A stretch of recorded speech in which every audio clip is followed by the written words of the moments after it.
Good evening, everyone, and welcome to the zoo. The minions with me this evening are Adam Hello. and Tyr. What up? And as it is once again a Friday, but not the first Friday of a month, I am the keeper for this evening, Sanguine. How are all of you doing tonight? Pissed off! I'm angry. You, Adam? Feeling pretty good. We got 2 wins on the Union side tonight, boys. Woo! Nice. What happened? Oh, Adam's been playing a Civil War FPS. Okay. While Yeah. you've been getting pissed off at Crusader Kings throwing a bitch fit because one of your mods went out of date. It's not that it went out of date. It just, I don't know what happened. And I was playing all the way through today, early morning. I'm at work playing good. Then I switched to something else because I wanted to play something else for a while. Then I switched back to it. It craps out on me. It's the ghost of the machine, man. Some things happens. It probably does. Shit happens. Still. Who are you gonna call? Ghostbusters? Oh! The line is somebody else. No, that's from Ghostbusters. That's from Bill No. Murray. In the Casper, the Friendly Ghost movie, who you gonna call? And then he goes somebody else. Oh yeah, Dan Aykroyd. Oh, and he had that weird mustache too. Yeah, that was kind of fucking weird. Like, I don't understand what the hell were they trying to accomplish with the mustache. Well, that was while he was still tending his bookstore and trying to keep up the Ghostbusters. This is part of the lore.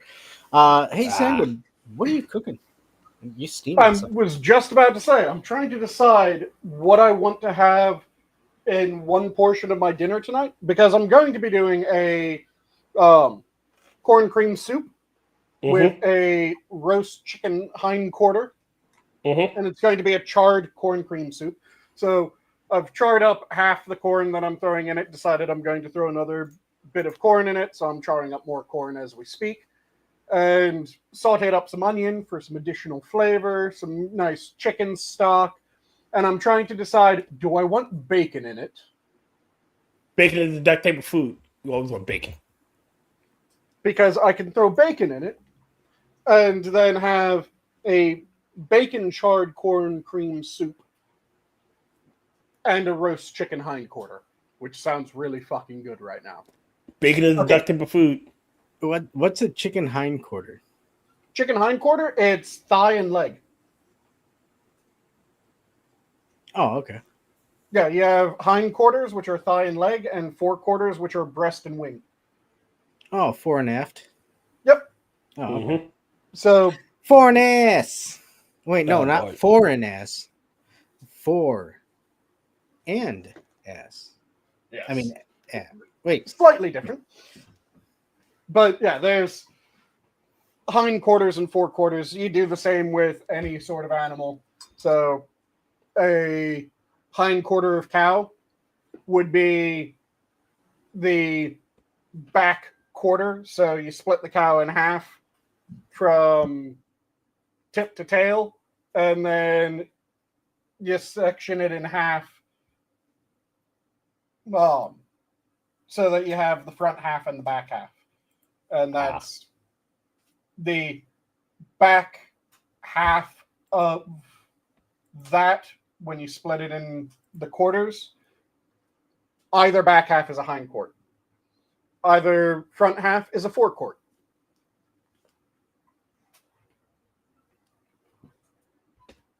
So every time that I get chicken, if I get a whole chicken, I just split it into quarters, because if you get a 4 to 5 pound chicken, then each quarter will be about a pound. Okay. And since I eat a pound of meat every meal, or every dinner rather, splitting it that way makes it nice and easy to go, okay, this is now a pound of meat, that's now a pound of meat, this is now a pound of meat. So I can get 2 chickens, quarter them, and have 8 pounds of meat set aside for dinner. Not bad. And then I just take the carcasses after I chop off each of the quarters, and those become soup stock. Chopping off the quartering. Mhm. And it is absolutely delicious. Also, it's the cheapest way of getting 8 meals worth of protein. You having any sort of fancy drink to go with it? I'm probably going to go with beers tonight, and I'm trying to decide which beer because I have a selection of them. I think I might go with this meal, probably either the New Glarus IPA, the New Glarus Lager, or go for one of my other. I might do a red ale Ooh. Okay. because I still have a red ale left. In fact, I have 2 different types of red ale. I'll go for the Ven. It's a Minnesota brewery. I'll do their red ale, which they have the darkest fucking red ale that I've ever seen.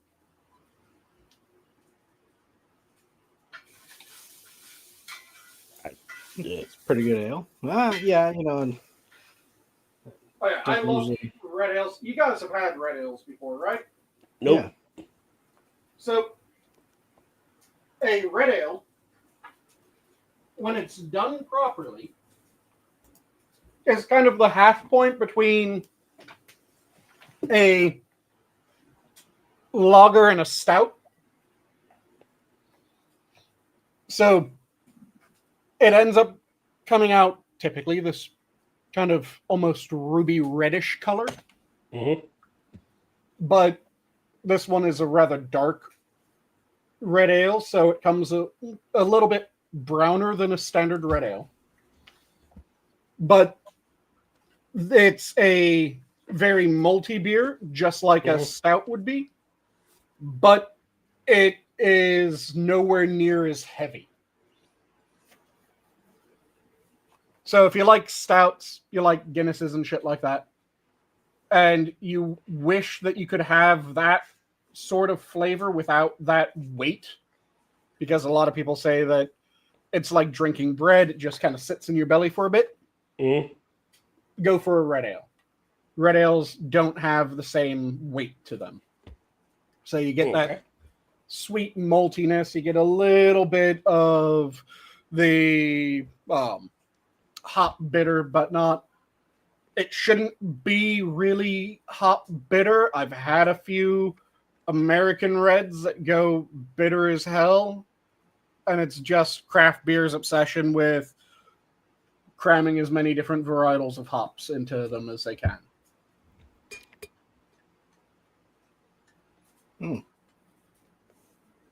So that would be good for a dinner, right? Second, That would be good for a dinner, right? oh yeah, red ales are fantastic for dinner.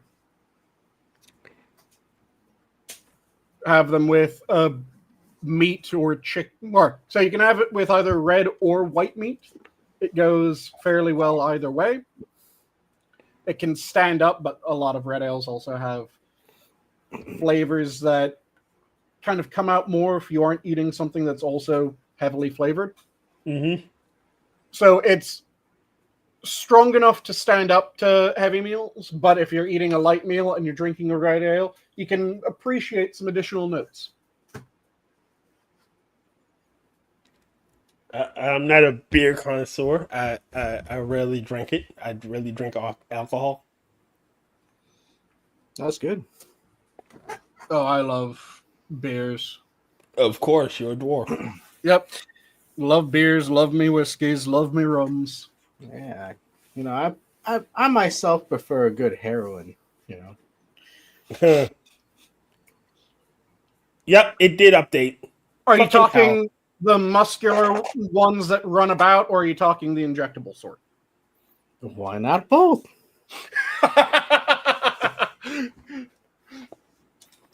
Can't I have my dreams? Your heroin that gives you heroin? your heroin's heroin. It's not a sword. It's a syringe. Oh shit. The blade of Yeah. cocaine. God damn it, that just reminded me of American Rickshaw. I'm sure you've heard of AIDS. Wait, the diet pill? So there's a movie, American Rickshaw. I think I heard of that movie. And it is a god-awful movie that's hilarious. At one point, the main character goes completely fucking psycho and threatens a woman with a needle that he found in the street while saying that he found it in the street and he's sure that you've heard of AIDS. So just listen to what I say. And it's a, whoa, this is a fucking hero? It's a very strange movie. That is scary. I mean, yeah, you might not die, from the needle prick. That sounds odd too. But aftermath, AIDS or HIV or hepatitis or polio, scoliosis. Wait, what the fuck? Polio. Shit, we just watched Poliosis. Poliosis. The other night. We just watched the Warrior's Way, and that shit was fucking wild. It was literally cowboys versus ninja. Whoa. Nice. Taking place where though? In the West or the East? Yeah, the Wild West. In the Wild West. Granted, they don't fight the ninjas until like after the marauding horde of ex-Union soldiers comes through, but still. See, there you go. Another tether to the Civil War. Yeah, like it was either I don't think it was the Union soldiers. I think it was the Confederate soldiers. But it was the marauding hordes of soldiers come through. And then the ninjas show up in the middle of their climactic battle. It's just fucking insane. Dude, all the ninjas wanted to do was build the railroads. I don't understand why the Union had to intervene. I don't know either. No, that just makes me want to ask if I'm the only person that remembers this fever dream of a game. Oh, God. Did any of you or anyone in chat ever play the History Channel Civil War, A Nation Divided? No, and Yogen and Mr. S and everyone else. Oh, yes. Hello, chat. Because it is such a weird fucking thing to have existed. A video game that was put out by the History Channel about the Civil War that was a first-person shooter with realistic load times. So, wow. Dude, that's the crazy thing, the load times. And not, talking PS1 load times. Haha, waka waka. But the load times in reloading. That's one of the things playing this current Civil War game there's a lot of times where it's like, all right, fire and then do not reload until we figure out where we're gonna move. And it's like, dude, or I can reload and be ready for the fucking next shot. Like, it's because it does take a while. What I wish was happening in a lot of these games, though, is I wish that they built in the air rate of different firearms and the way that different firearms fucked up. Oh, I God, think no. In this one, I think they do have different time frame load frames. I would only expect because they have the different cartridges. So, well, I'm not just saying different load times, because the game that I was talking about, the History Channel Civil War, A Nation Divided, did have, each gun had its proper load rate. But there's interesting issues with a lot of the Civil War guns. Like, there was one rifle that seems like it would have been amazing. It was a multi-shot Civil War rifle. And it was a multi-shot in the same way that a revolver was a multi-shot. And everyone knew how to use a revolver, so that worked out perfectly. Do any of you guys happen to know what chain fire is? Essentially, sorry, no, chain fire is that's alternating fire. No, I don't remember it. No, chain fire is when you're using a revolver Mm-hmm. that is an old school black powder Mm-hmm. or exposed powder revolver. Mm-hmm. It works with papers as well because those are considered exposed powder as long as your powder isn't contained. When you fire a shot, there's a certain % chance that the flames will come out the back and then hit that rounded bit behind the rounds in old school revolvers Mm-hmm. and zoom around the rounded bit, cooking off all the rounds. Okay. So you go to fire one round and suddenly all 6 rounds fire simultaneously. It absolutely destroyed your pistol, but you weren't really getting fucked up most of the time because when you fire a pistol, your hand is not in front of where these rounds are being cooked off, right? Mm-hmm. Yeah. So, like I said, there was a rifle version. It was a rifle that was a revolver. It didn't fix the chain fire issue. Guess where your hand's located?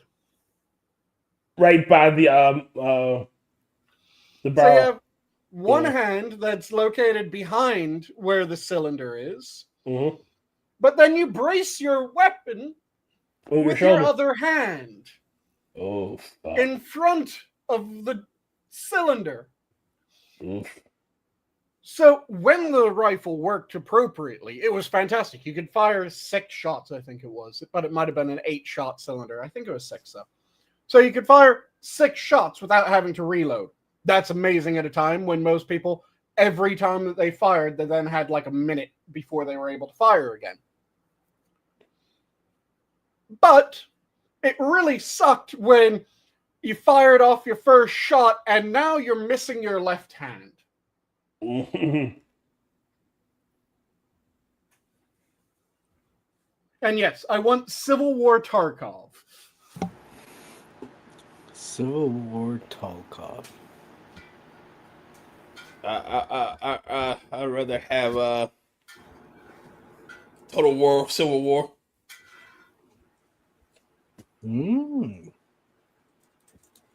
There's a lot of shit I would like set in the Civil War.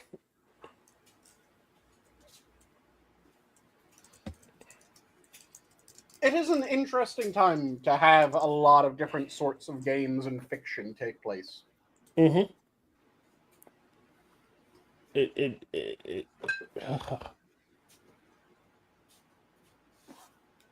Never forget what I was taking from me. It's a particularly fun setting to have monster hunting games set in. Yeah, because not only would you have to deal with the creature that you have to deal with, but also the escaping soldiers and whatnot. Yeah. Yep. And it's at that time when we had technology, so you had a chance of fighting against the monsters. But it's Civil War technology. So it's not much of one. Mm-hmm. Be careful when you're trying to hunt a werewolf with your single shot minute in between fucking breech load, or not breech loader, because a good chunk was still muzzle. There were some breech, there were some muzzle still kicking around. So have fun dealing with a werewolf when you have one silver shot every minute. Mm-hmm.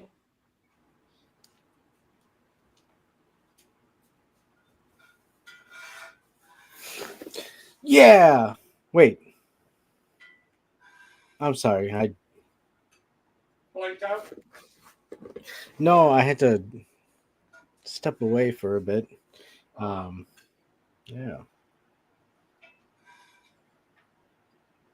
But yeah, But yeah. would be a very interesting setting for shit like that, where it's having to deal with not only the fallout of the ongoing war, but also dealing with the technology of the time, dealing with shit that is a challenge in a lot of writing with modern tech. Mm-hmm.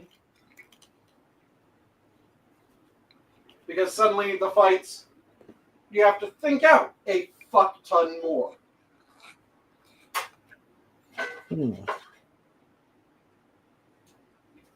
Which to me makes it far more interesting. Yeah, again, it's a great setting for a lot of shit. Yeah. And it really is. Mm-hmm.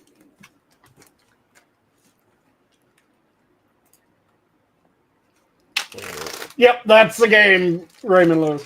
That was the one that I mentioned. Civil War, or the History Channel, Civil War, A Nation Divided. He says that the game is currently for $6 at GameStop. Really? Nice.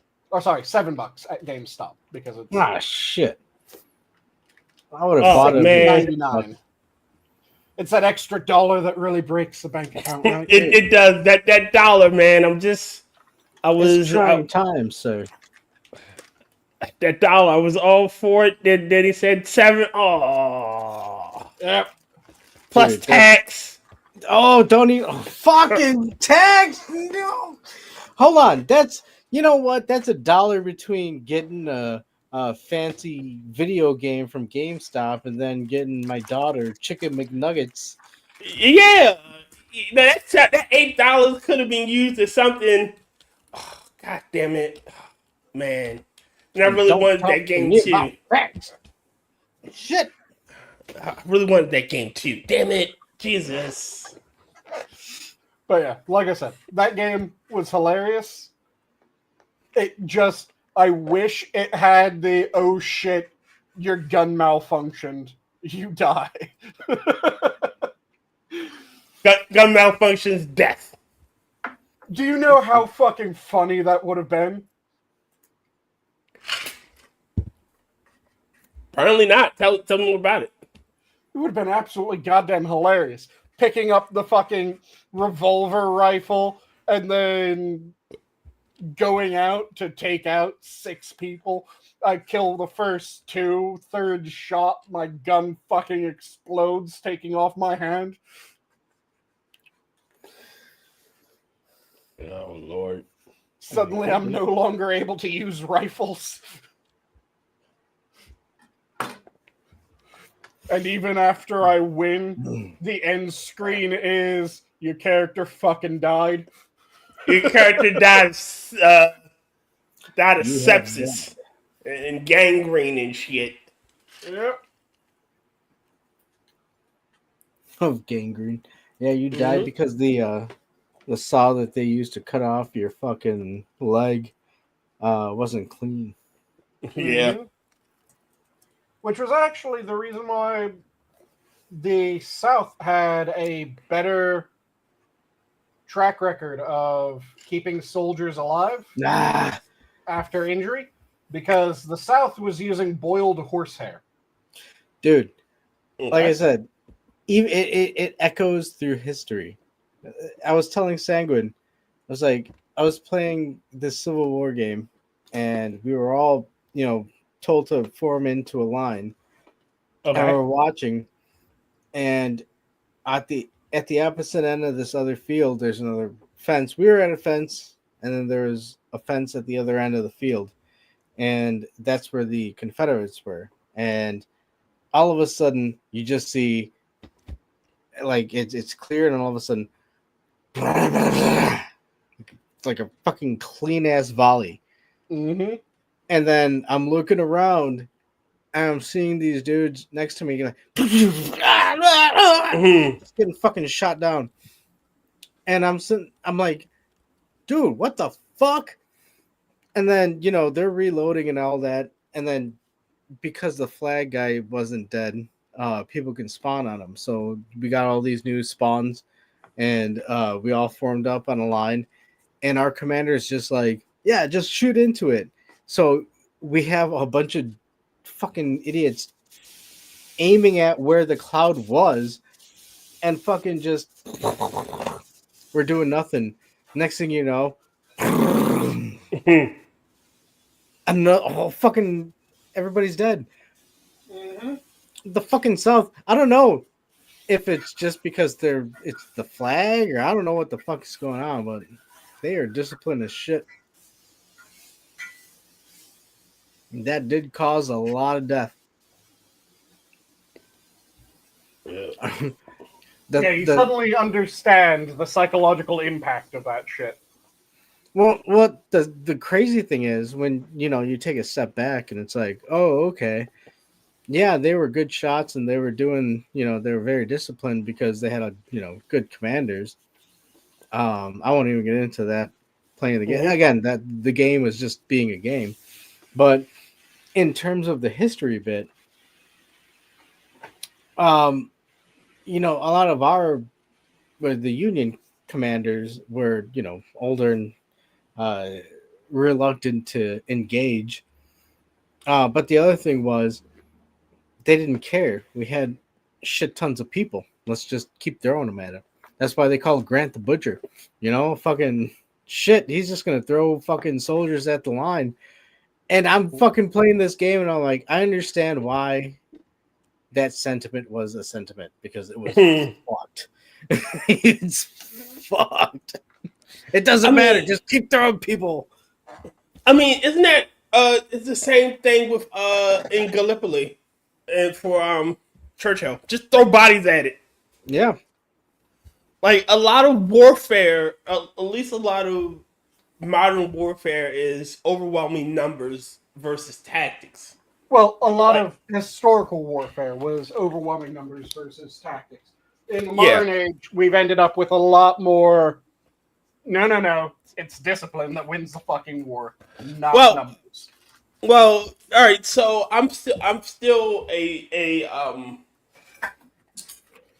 no matter how old the book is, the Art of War and there are 3 verses in the Art of War that ring true all the time. Know thyself, know not thy enemy. Find victory and defeat in equal measure. Know not thyself, know not thy enemy. You will never find victory. Know thyself, know thy enemy, and you will never fear defeat, even fought in 100 battles. And I say that to say it is literally when you're fighting an unknown enemy and you don't know what they're capable of versus, oh, I know I can throw anything at it. You have situations like Vietnam. We're fighting. We knew ourselves, like we knew what we were capable of, and we could field a large army, and we could field a more technologically superior army. However, we weren't used to their guerrilla fighting tactics. That was not the problem with Vietnam. The problem with Vietnam was we didn't want to fight the war how the war needed to be fought. We wanted to be able to say that we were fighting a more civilized war that had rules, and we didn't break the rules. We still did fucked up shit, don't get me wrong, but we had bullshit policies like you aren't allowed to shoot at enemy aircraft, even if you're able to identify them on radar. You need to visually identify them. When their jets were more designed for dogfights at that time than our jets were.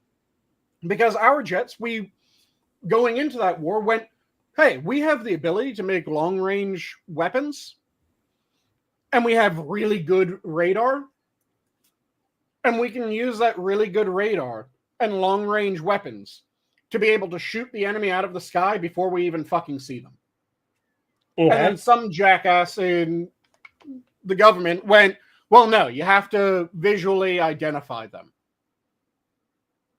Well, fuck.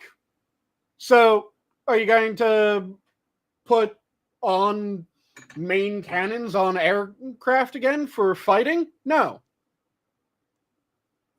So we have long-range weapons that we need to get close range in order to visually identify them. And then we have to get far enough away to shoot our long-range weapon at them. Yes. Are you fucking retarded? We had things that we could have done throughout the entire war that would have allowed us to win. The problem is that we had at every turn someone going, well, you can't do that. Yeah, we could only go specific routes with the bombers. So every time that we sent out bombers, the enemy knew exactly where they were coming.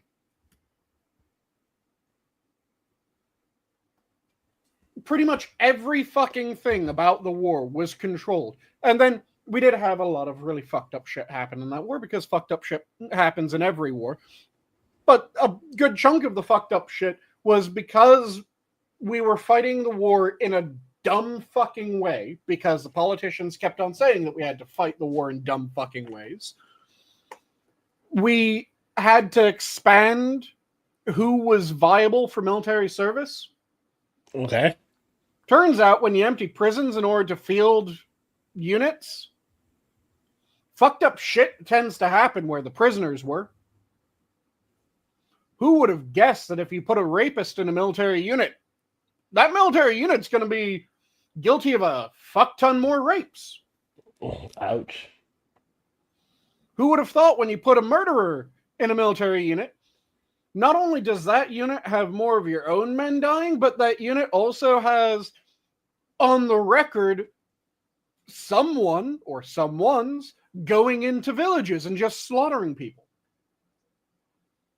It was a bad idea. Going, let's send over our prisoners. But again, that was something that was done because it was decided that rather than fighting the war in an intelligent fashion, we fought the war in the dumbest way possible. At every single step. Also, one of the big issues with that war is the same issue that we had when it came to Afghanistan. No one could fucking define what winning meant. For all the issues with Korea, there was two competing definitions of what winning meant. The problem is we went for the definition that the president preferred, which was just returning the DMZ to where it had been prior to the war. So a lot of people will say, well, we lost Korea. No, we did exactly what we set out to do in Korea. We set out to return the DMZ to the same location that it was prior to the war starting. The DMZ is in the same location now that it was prior to when the war started. Okay. That was what the president decided was success in that war. Vietnam, no one knew what fucking success meant. Oh, and the other definition was the one by a number of people in the top brass of the military, which was there's one Korea, and it's what used to be known as South Korea is now just Korea. Oh, okay. They lost out on the fight. That was the reason why MacArthur got his command stripped of him, because he was having that argument with the president, and then he committed the cardinal sin of he went public with that argument. And you can disagree with the president, but you have to disagree with the president in the right way. Going public is not the right way, so he had his command stripped from him, which was the right thing to do, even though I would say he was right in the argument. It should have been a unified Korea was the end goal, and fuck any nation that got in the way. That should have been the policy. With Vietnam, no one knew what the fuck the victory condition of the war was. And if you don't know what the victory condition of the fucking war is, of course you aren't going to win the war. It's sort of like the war in Afghanistan. Like, what was the victory condition there? Yeah, we didn't know what the victory condition was. Because for some people, it was to oust the Taliban. Okay, that's one sort of victory condition. For another group of people, it was to kill bin Laden. Okay, if kill bin Laden was the point of the war in Afghanistan, we won. Because dude's fucking dead. If the point of the war in Afghanistan was to liberate Afghanistan from the Taliban, we lost. If the point of the war was to leave Afghanistan a modern Western nation, we fucking lost. But the thing is that we didn't really have our win conditions. We didn't declare win conditions. We didn't know what win conditions meant. So when you don't know what winning in a war entails, you can't fucking move in a way in order to get the war to be a victory.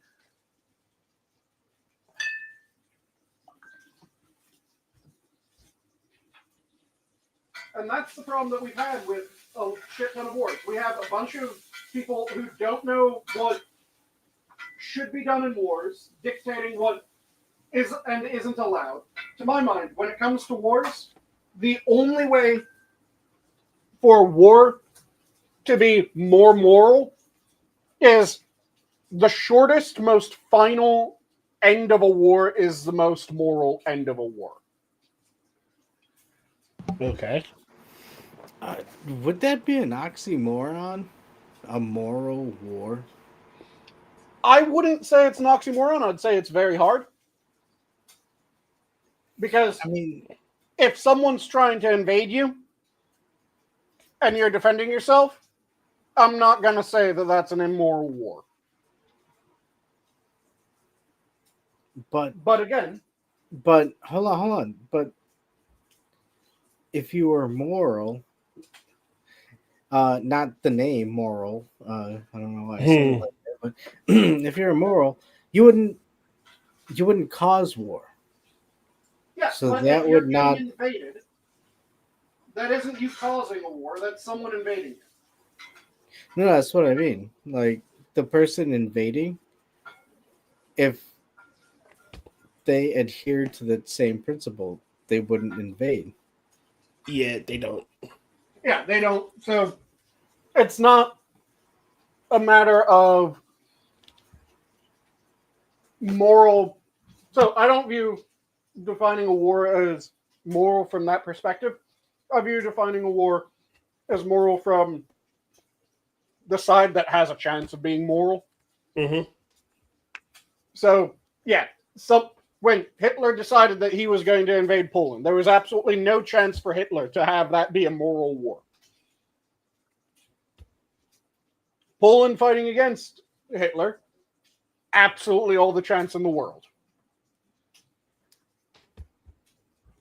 And the Allies teaming up against Hitler, there was a way, and I would say for the most part, it was successfully done to make that war moral. The one part that I would say that we failed at is when fucking FDR made the political decision that the Russians got to enter Berlin first. That led to horrific bloodshed of everyone, not just enemy combatants. Fucking everyone was preyed upon when the Soviets entered Berlin first. Really? It was a shit show. It was bloody as all hell, well past what it should have been. Okay. So, it shouldn't have been that the Soviets were allowed to enter Berlin first. It should have been that the Allied forces of the Brits, the Canadians, and the English entered first. A lot of people will say that, well, it was immoral for the U.S. to drop the nuke. Fuck you if you think that, because it wasn't immoral to drop the nuke. It was the quickest end to the war with the fewest number of deaths. We had to drop it twice. Yep. 2 times.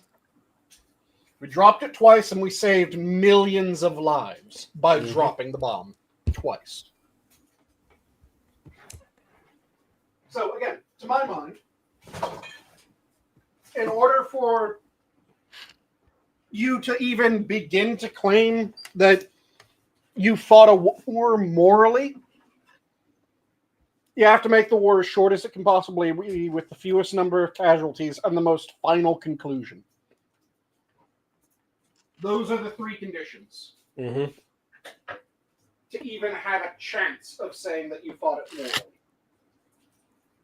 Because we've seen time and time again that if you do this pussyfoot around and, we need to make sure that we fight in only these manners, you end up with a far more bloody war than it needed to be. I'm Nietzschean in my thinking. I don't think what's done in love and wars beyond good and evil is what you do afterwards that decides your fate. I don't think there's ever going to be a moral war, and I don't think there's ever going to be a quote unquote good war. I just think there's going to be war, and I can do the most horrific shit if it ends the war in my favor. But it's what I do after. If I let them flounder and fucking die off, then I'm a monster. But if I at least go in and try to help, I've done my job. I'm a decent human being. And I'd like to point out, I didn't start this fight. You did.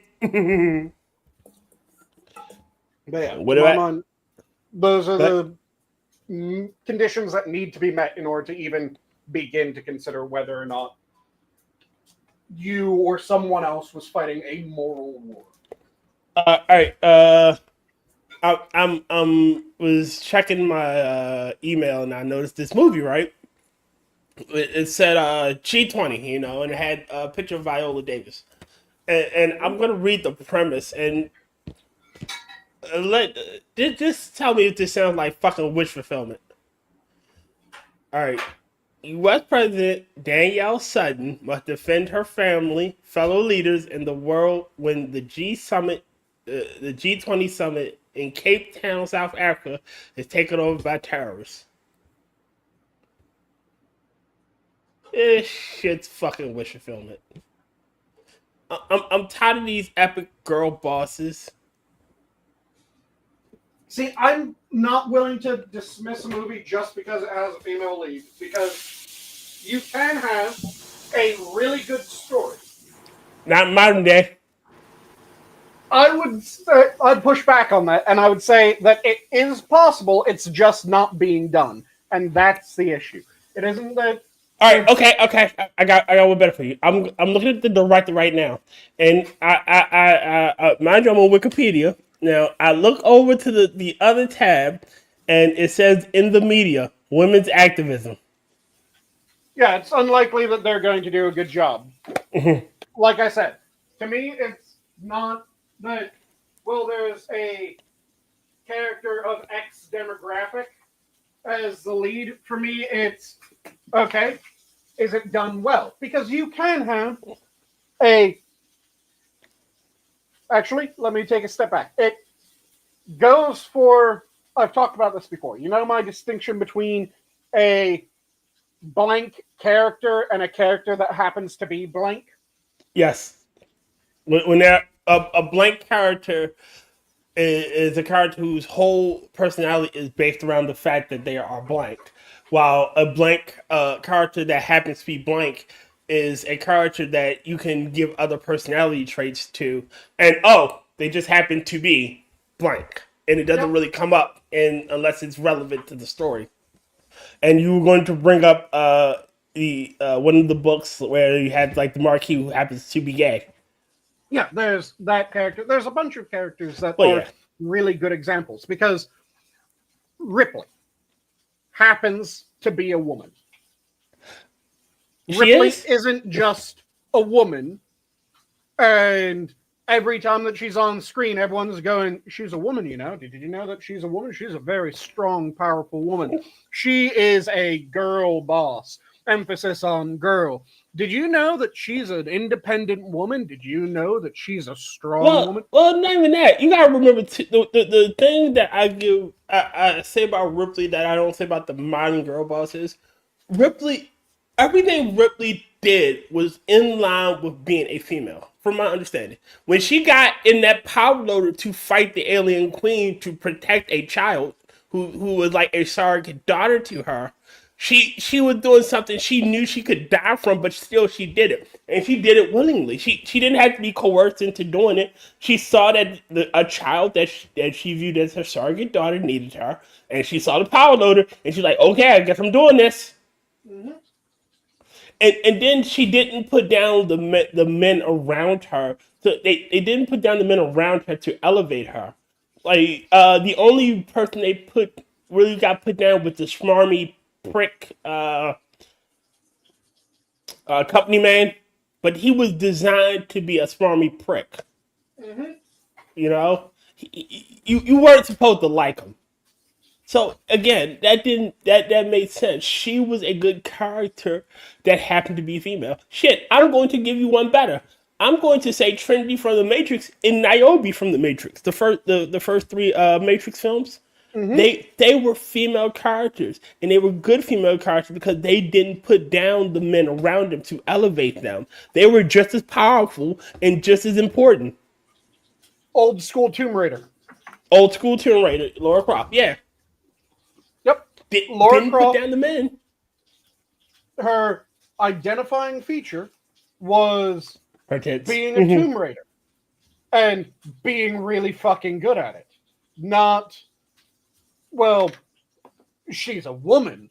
That was just window dressing. Mm-hmm. And there's a lot of really good examples of... Hold on one moment. Yeah, you can add her. You can shoot her the link. But there's a lot of really good examples of characters that they are more than just whatever their demographic is. And it's this obsession with having the demographic and it being, we want this demographic displayed in the right way, and we want this demographic done this way, and we can't show that this demographic has a character that's weak. We can't show them be a character that's indecisive. We can't have them get outstaged by people at points.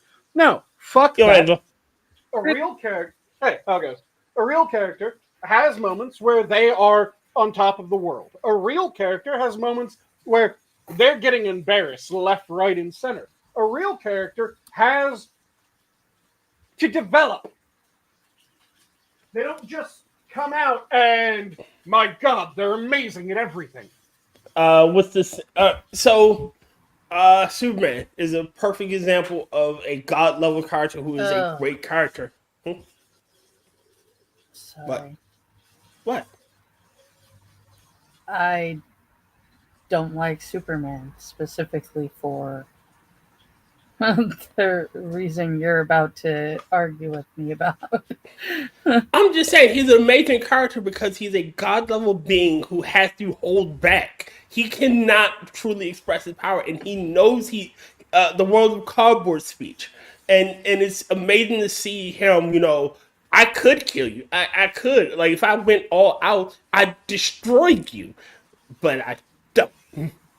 So I'm well documented with my opinion of Superman, where I think Superman, when done well, one of the best characters. The problem is, Superman is a character that is so fucking hard for the vast majority of writers to do well, that he ends up dog shit. Because they put him in situations where you don't attack him physically, you attack him mentally. Put him in situations where he has to either sacrifice himself or kill somebody to save the greater now. Like, I loved him. I loved the what was it? The Injustice series with him in it. fucking phenomenal because he's like, you know what? I'm tired of fucking holding back. I'm just tired. Joker crossed the line. Game over. You fucking killed my wife, my unborn kid. Yeah, I'm tired of this shit. Well, honestly, that kind of works into what a trope, or I don't want to say trope, but what also welcome, Angela. Um, Hi. the the concept of Superman, outside of the original, where leap tall buildings and all that, but where it's a Kryptonian, but I always saw it as Superman was he had these powers, but he grew up in a small farm in Kansas and all that, and he He was he a Boy learned right Scout. and wrong. Yeah, he's a Boy Scout, so it's interesting to see how he would do that. Now, the injustice thing, that is true. That is a good look at him when he just unleashes. When he says But "fuck the world." yeah, but a good writer would be, yeah, you lean into that uh Boy Scout Kansas City person, Bible Belt type mentality for this character. Even though he has this tremendous power. Again, he shit. Honestly, I think Batman's an amazing character for the same reasons. Batman, Yeah. Batman is mentally like no matter what you say, no matter how well he shows it, Batman is just as broken as the fucking Joker. It's just how they're dealing with it. Whoa. No, I'm Welcome sure. to Mario Kart. Nice. Yeah, See, like, go ahead. you first. You were in the Go middle. ahead. I actually am literally the person that has no side on the Batman or Superman argument because I don't actually like either of them. What? The gas. Superman is,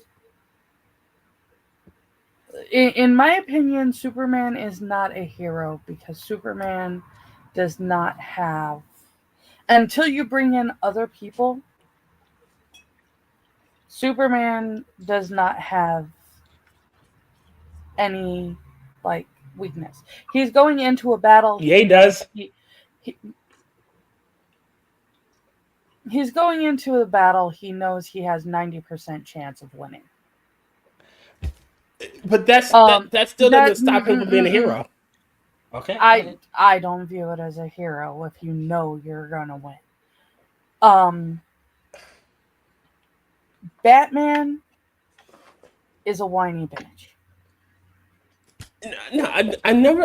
I don't assume he's the one. Again, I think he's just as broken as the Joker is.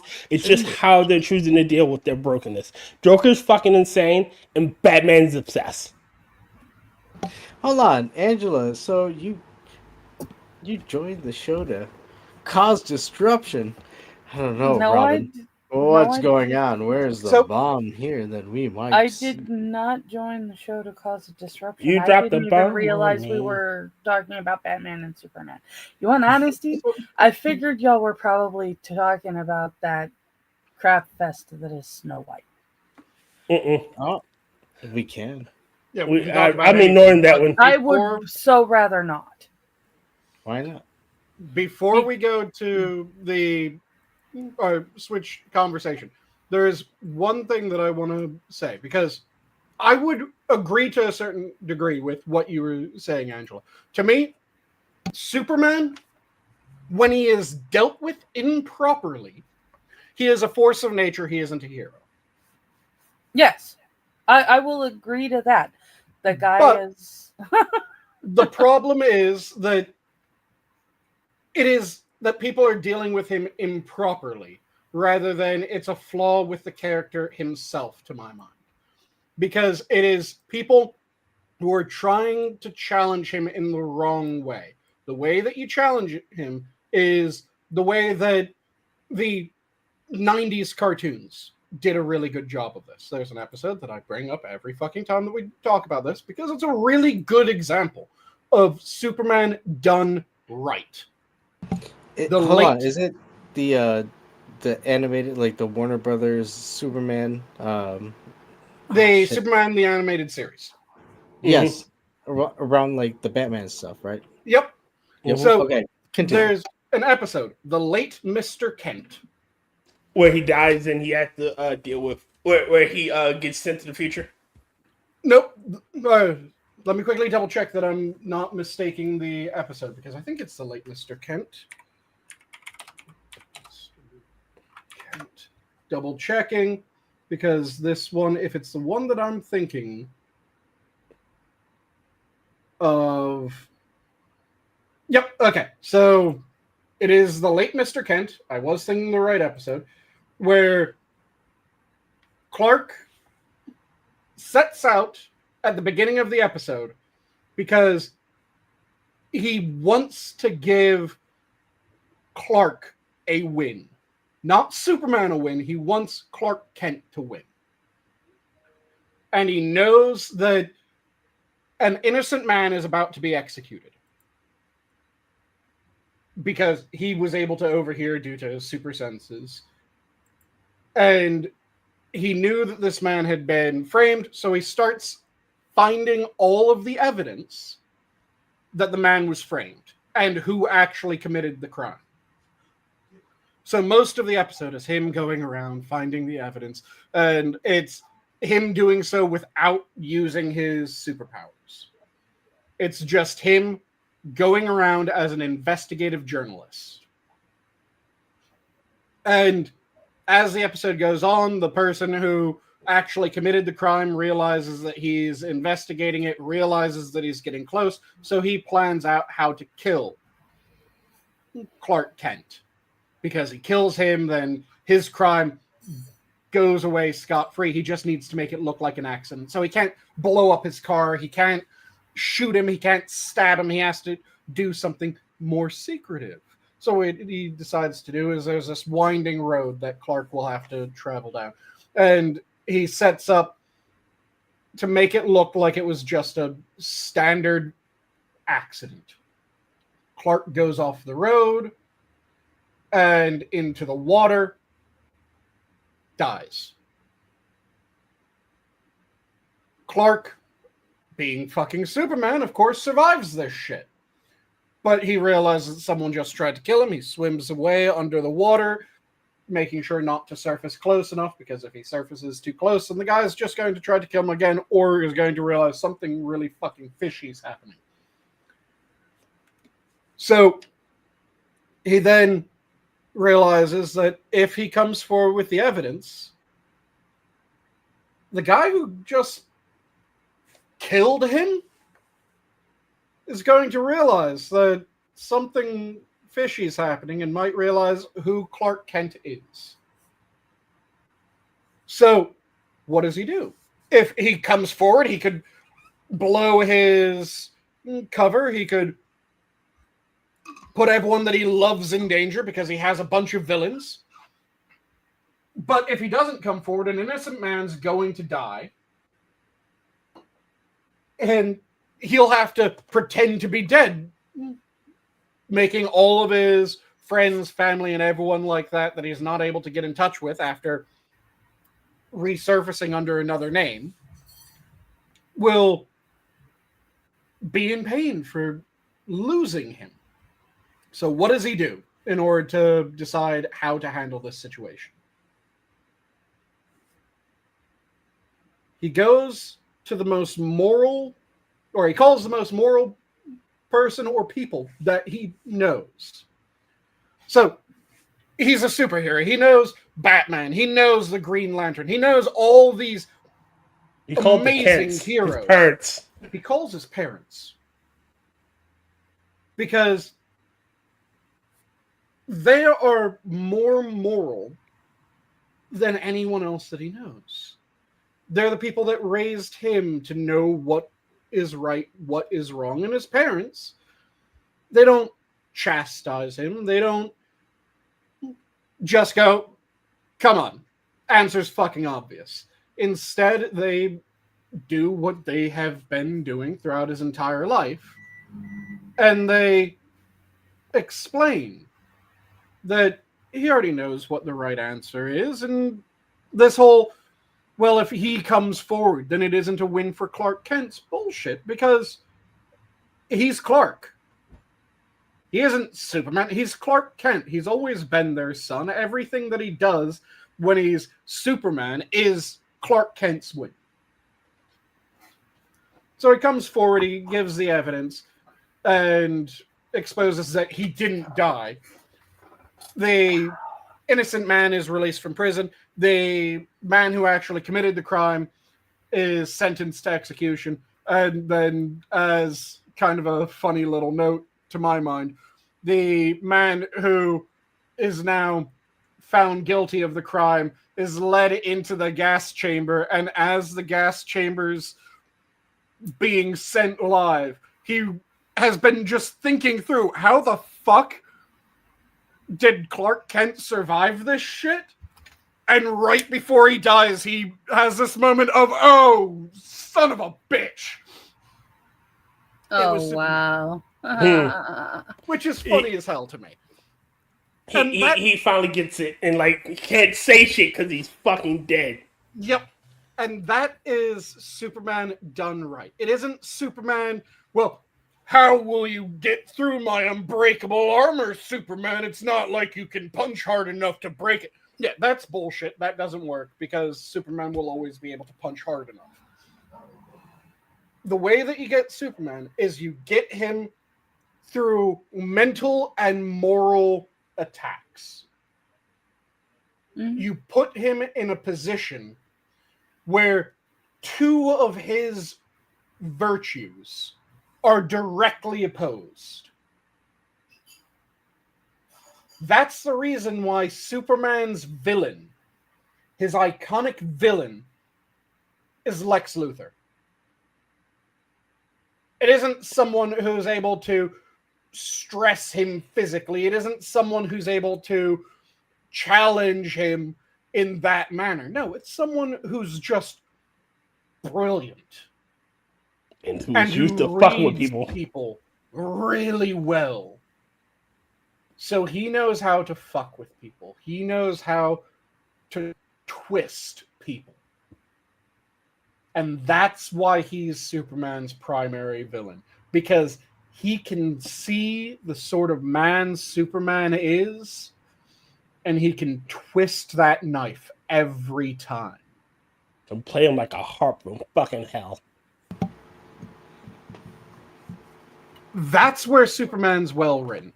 Outside of that, I absolutely agree with you, Angela. He's a force of nature. He isn't a hero. Again, I don't see, no matter what, I don't see him that way. You can argue till you're blue in the face. So, you're not going to change. It's not. It's not an argument. I'm not trying to change your mind. I'm just saying I don't see him that way. What does it mean to be brave? It's running into a burning building and looking for, survivors, even if, in the end you could die. If you could die, or really it is... Oh, I'll let Angela answer, because I think that she has an answer as well. Sorry. Go ahead. Courage is doing something in spite of the fact that the odds are you're not going to succeed. Courage is doing something there's a possibility you couldn't win. So, I'm going to pull out a few quotes, because I think... wait a minute. I want to address that. Like, again, so would you rather just Superman just not do... Like, if this say he was a superpower car, just... I didn't say he wasn't a good person. I said he wasn't a hero. Well, it's what's the difference? Tornado part in Superman. Hold on. Oh, go ahead, Adam. I'll let you finish. Well, I was going to say, in at least what I'm hearing from Tare, it's like that tornado part with Paul Kent. Maybe no. I might be misguided. All right, to quote one of my favorite lines from Star Trek, Deep Space Nine. Does it matter to the people that you save? Does it matter that you were genetically altered? Like, does it matter that you lied to get into Starfleet? It doesn't matter. You saved them nonetheless. You use what you had to help those in need. So to me, a So hero that makes you a needs hero. a hero needs to be brave. You can Yes. be a good person without being brave. You can do good things that should be rewarded without bravery. But Yes, like in order somebody to- transporting goods and services, or like supplies To the people you helped. in North Carolina after the hurricane. Yeah, Somebody but transferring the goods over the mountains, that could be a hero, right? again, to the people he helped, does it matter? I It don't doesn't matter if Yeah, he had the yeah, power of a god. exactly. That's the thing too. Is the recipients? see again. Somebody You getting can saved, but they're have gonna be. all the positive outcome in the world, and that is a good thing. And that is not something that I'm saying. Well, he doesn't have a good outcome. I'm saying that in order to be a hero, you need to be brave. Without bravery, there is no heroism. And in order to be brave, this is why I wanted to pull out a few quotes, because there's a bunch of quotes that are really fantastic on bravery and courage from people that were legitimately heroes. Hey, Jen. One of Go, Jen. them is Eddie Rickenbacker. Eddie Rickenbacker's take on courage is doing what you're afraid to do. There can be no courage unless you're scared. Exactly. But that's not entirely true. I would It say isn't it's absolutely courage. true. No, it's It not. isn't- It isn't courage. If you If I run into a burning building without rational thought, just I heard Because somebody screaming, and can I hurt just you. but That I is- didn't. Hold on. If you're in a tizzy to the point where you don't have rational thought and you're still acting, that is courage. Because you don't just lose thought out of the blue. So you're trying to say just because? All right, now let's just write that. I heard somebody screaming for help, and without thought, like without analyzing, all I need to know is I need to help that person because they're screaming for assistance. You're telling me that Superman, just because, oh well, like a bullet doesn't fucking matter to him, he can shrug it off, isn't showing courage. He's reacting to a situation that he knows someone needs help. that isn't courage. That is somebody needs help and I can help. But Yeah. How is that any different? He isn't. Yeah, I agree He with isn't Tyr. put. You can agree with Tyr all you want. He is never put in a position physically where he has to make that decision. I'm going to go into this position where I am going to be hurt. And I would agree he's not put into that physically very often. There are some times, depending on the types of kryptonite. Yeah, but see, the problem is he doesn't know what type of bullets that they have. He doesn't know or what he'll be control facing. is. All he Yeah, knows is he all hears knows someone is he screaming. hears screaming, and he's going into it. So that's the whole point. That there is no. It's not he's going in there like I know I'm gonna not be killed from this. It's he doesn't know. He just fucking hears a scream. I'm gonna go fucking jump in there. He doesn't know Lex Luthor is over there with a fucking trap on his ass. Like, come on. He doesn't know that it's not. He doesn't know that to all the fucking lie to set him up. All he knows is that he heard somebody screaming, and that screams usually mean I need assistance. Please come help me. And he ran headlong first for it with the only thought in his mind: I'm going to assist that person, and I don't give a damn what is going on. I'm just going to assist them. Because When that's you Superman. I would say when you are in the position where that is a decision that you make and the odds are in favor, the odds are absolutely against you. Okay, but so think then- about it, it's then- also Superman. He can jump in there at the speed of sound or whatever, and fucking. Okay, so be I like, got a "Oh, question. shit, nothing's I going got a on," question. and I got a fucking go question. away. Hold on, Adam. Hold on. I got a question. Okay. So, is Thor a hero or not? No. Not much Thor's can a hurt god. Thor. No, Not Thor's a much god. can hurt Thor. Thor is not a hero. Thor is a god. There's a difference. in many How is that any instances- different? In many instances, I just told you would Thor say is that not a hero. in many instances, I would say that Thor isn't a hero as well. I would say in many instances he is. It depends. And this isn't just something that I hold arbitrary. So to. Hulk is not a hero either because nothing can really fucking hurt him. Hulk has the possibility of accidentally Irrelevancy. the banner, which is No, Hold he- on, no, hold on. Irrelevant. They can't hold two fucking Contradictory placards on opinions. their fucking things.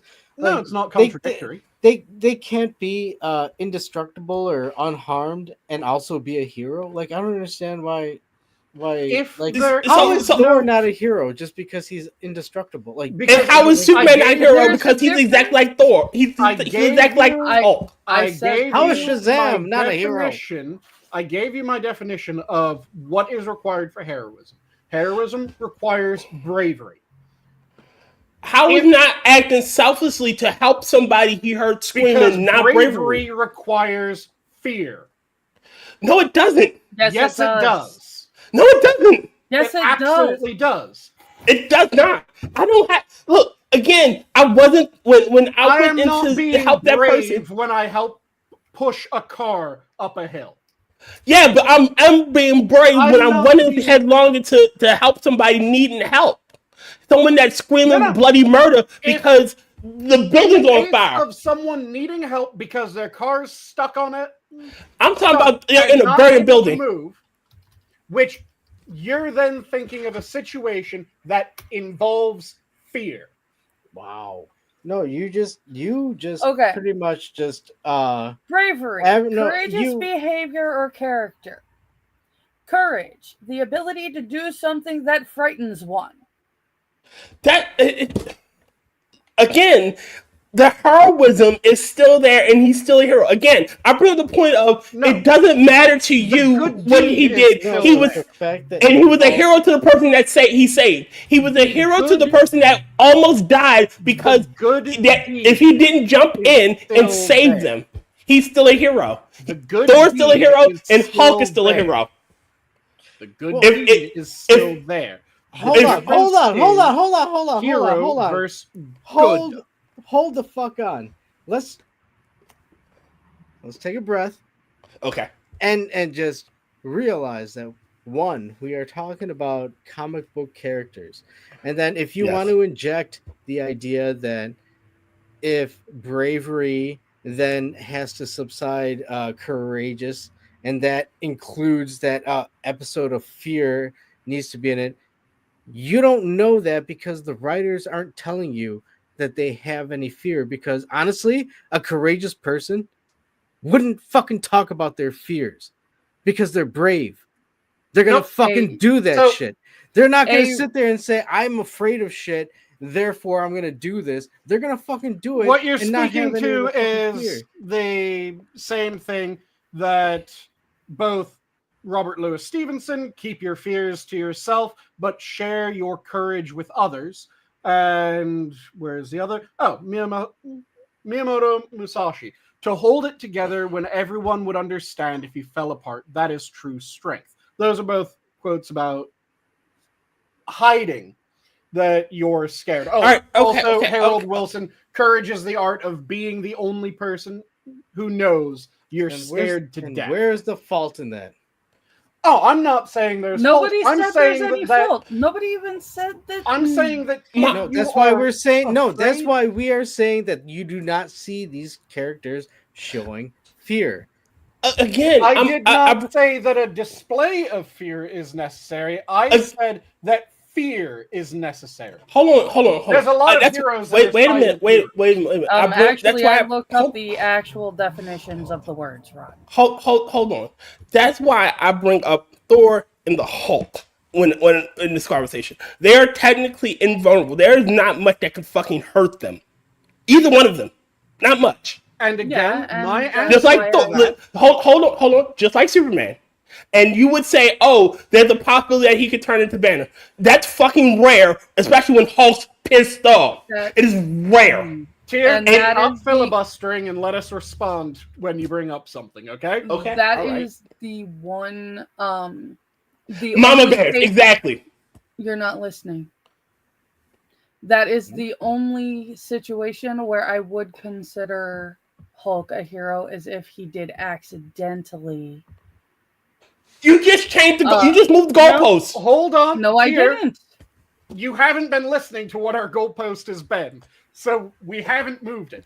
I said when you asked about Thor that there are many situations where he would not be a hero, many situations where he would. I said didn't the say. Wait a same minute. for the Hulk. I said the same Sanguine. for Superman. Hold on, I let you rant for an extended period of time. You will let me respond to your fucking questions.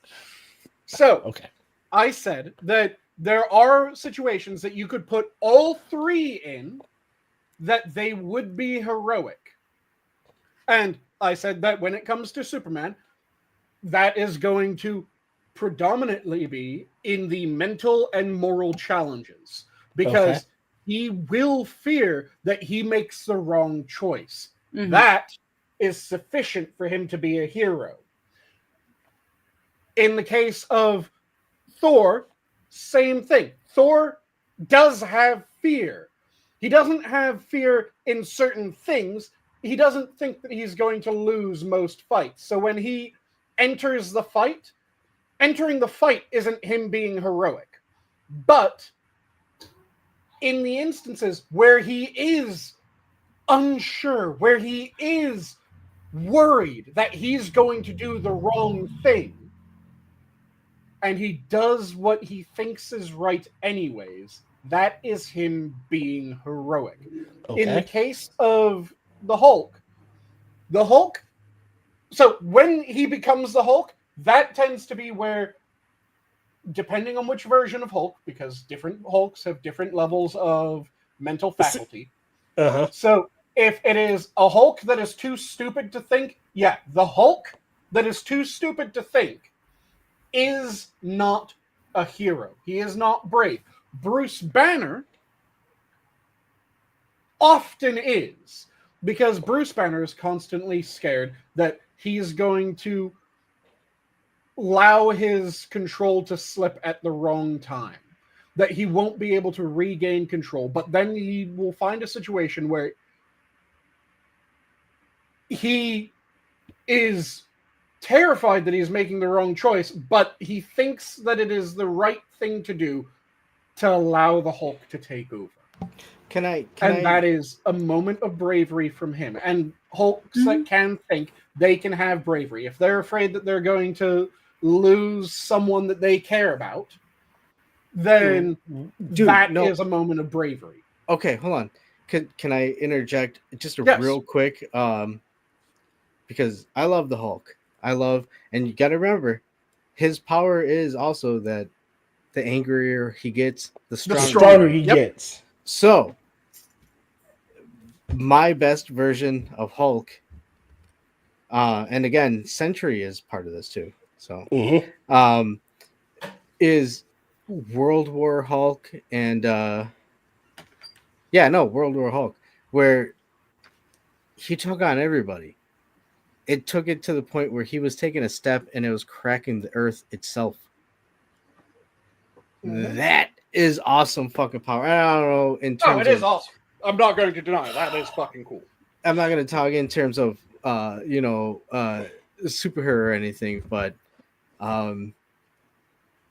does he have fear? Yeah, it was the fear that, but the fear turned over, and that's what he lost.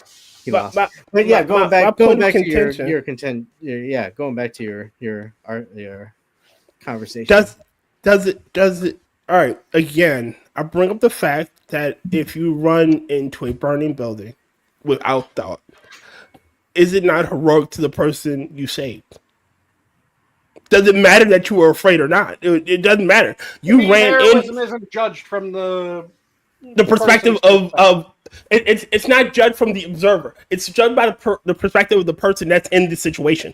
Again, I bring up the quote that it was Julian Bashir and it was D Space Nine. They go, does it matter that you lied and cheated to get into Starfleet Medical? It doesn't matter that did it matter to them that you were genetically altered in your hands. What matters to them is that you cured them. What matters to them is that you took what was essentially death and told it to go fuck itself. Hey, that pizza delivery guy who ran into the burning house and rescued a couple of people, I don't think he was thinking, like I think it honestly in terms of like actual outside of Superman and all that and Batman. For natural or regular humans, not muties. But I think it just kind of clicks and you turn into a holy shit, there's people in there. I'm gonna go run in there and run out. You're not thinking anything else. Yeah, you're not thinking, oh God, I'm terrified. Like all you can see is the fact that there are people your heart is saying go in there and rush in. But they are dying. So no, you're not. You're thinking you're I'm the outside of the assistant firehouse. You're a pizza delivery guy. In a situation like that? Yes. What? It doesn't No, matter. not personally. You've been in a situation like that. What was the situation? Not personally. No. It wasn't a situation like that. No, but my uncle was. My uncle he was out of a burning building, and he ran back in to get his child. And he died with his child in his arms. He wasn't thinking, oh shit, I'm out, poor baby. No, he thought, okay, I need to go back in there and get my kid. And I guarantee he was probably terrified. I guarantee that he was terrified. Because I don't know if he was terrified. I don't know what he was thinking at the moment. Their mind for sure, terrified maybe of their own life or maybe of the person that they're trying to help. Either one works, which is what I'm saying. But that's it's not a forethought. No, yeah, the forefront is going in there and fucking rescuing the person. There's two things that are going cockeyed in this conversation. A lot of things cockeyed in this conversation. Tier, you keep on going back to this argument that seems to be conflating a good action being done and heroism.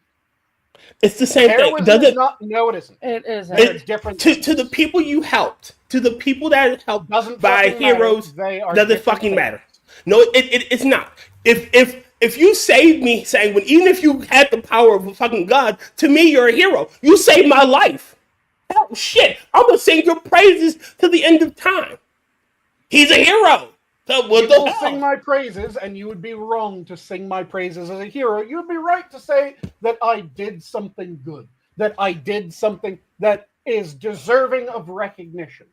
You saved to me heroic is wrong. Yes, but to Tier, you'd be a hero. That's what you saved my life. Oh my!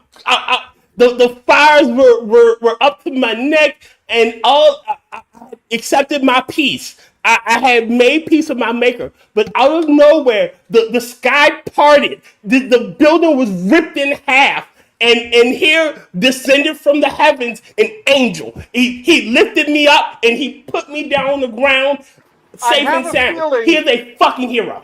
And all of a sudden, Tier is. You and I would also disagree because there's three things that are held very different to my mind. You have heroism, you have a good, even great acts. So good, morally good is the way that I'm referring to that. Or not actually morally. So good as in a highly beneficial to the point of it being amazing.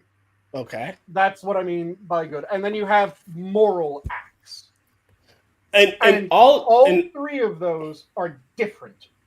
Well, again, all of them are from the outside perspective. The person in the situation, the person being saved, the person being helped, that character, no matter who he is, no matter if he had the power of a god, even if he was or just a regular human being, they're a hero. To them, you saved my life. You helped me in my hour of need. I was going to die, or I was going to be drowned. Something bad was going to happen to me. But out of nowhere, you come save me. And to me, that's heroic to me. Those three things have to be judged by the person doing them. No, it doesn't. External. And the reason why you don't get to be able to say you're an asshole. I get to have my own fucking stance, and I'm saying my stance. So kindly be as polite to me as I was to you fucks. I'm sorry. I didn't call you an asshole. I was just saying it as a word in terms of what it is. I apologize. Yes, but you did cut him off in the middle of his sentence. I know. So the definition between the three, I'll start with the last two that I said. A moral act versus just something that is good. A good act is judged effectively, objectively. If it has a positive outcome, it is a good act. I see where the disconnect is. Moral act is based on the motivation. So if you are doing a good act because it is the good act, even if it costs you, it is a moral act. Sanguine, I see where our disconnect is. I just realized where it is. Okay. You're coming at it from an academic perspective. You're coming at it from a philosophical perspective, and I'm coming at it from a different rationalist perspective, if you will. I'm coming at it from the guy being saved, while you're coming at the guy observing the saving. You are the person. Okay, just really quick. I'm not trying to cut you off, Sanguine. Yep. But Tyr, you literally just said that the most emotionally observing person is the logical person. I did not say that. No, that's not what I said. That's exactly what you said. You said that you're coming at it from the person that was just in the event, from the person that would have been the victim, let's say. And you're coming at it from an outside perspective, the observer. Yes.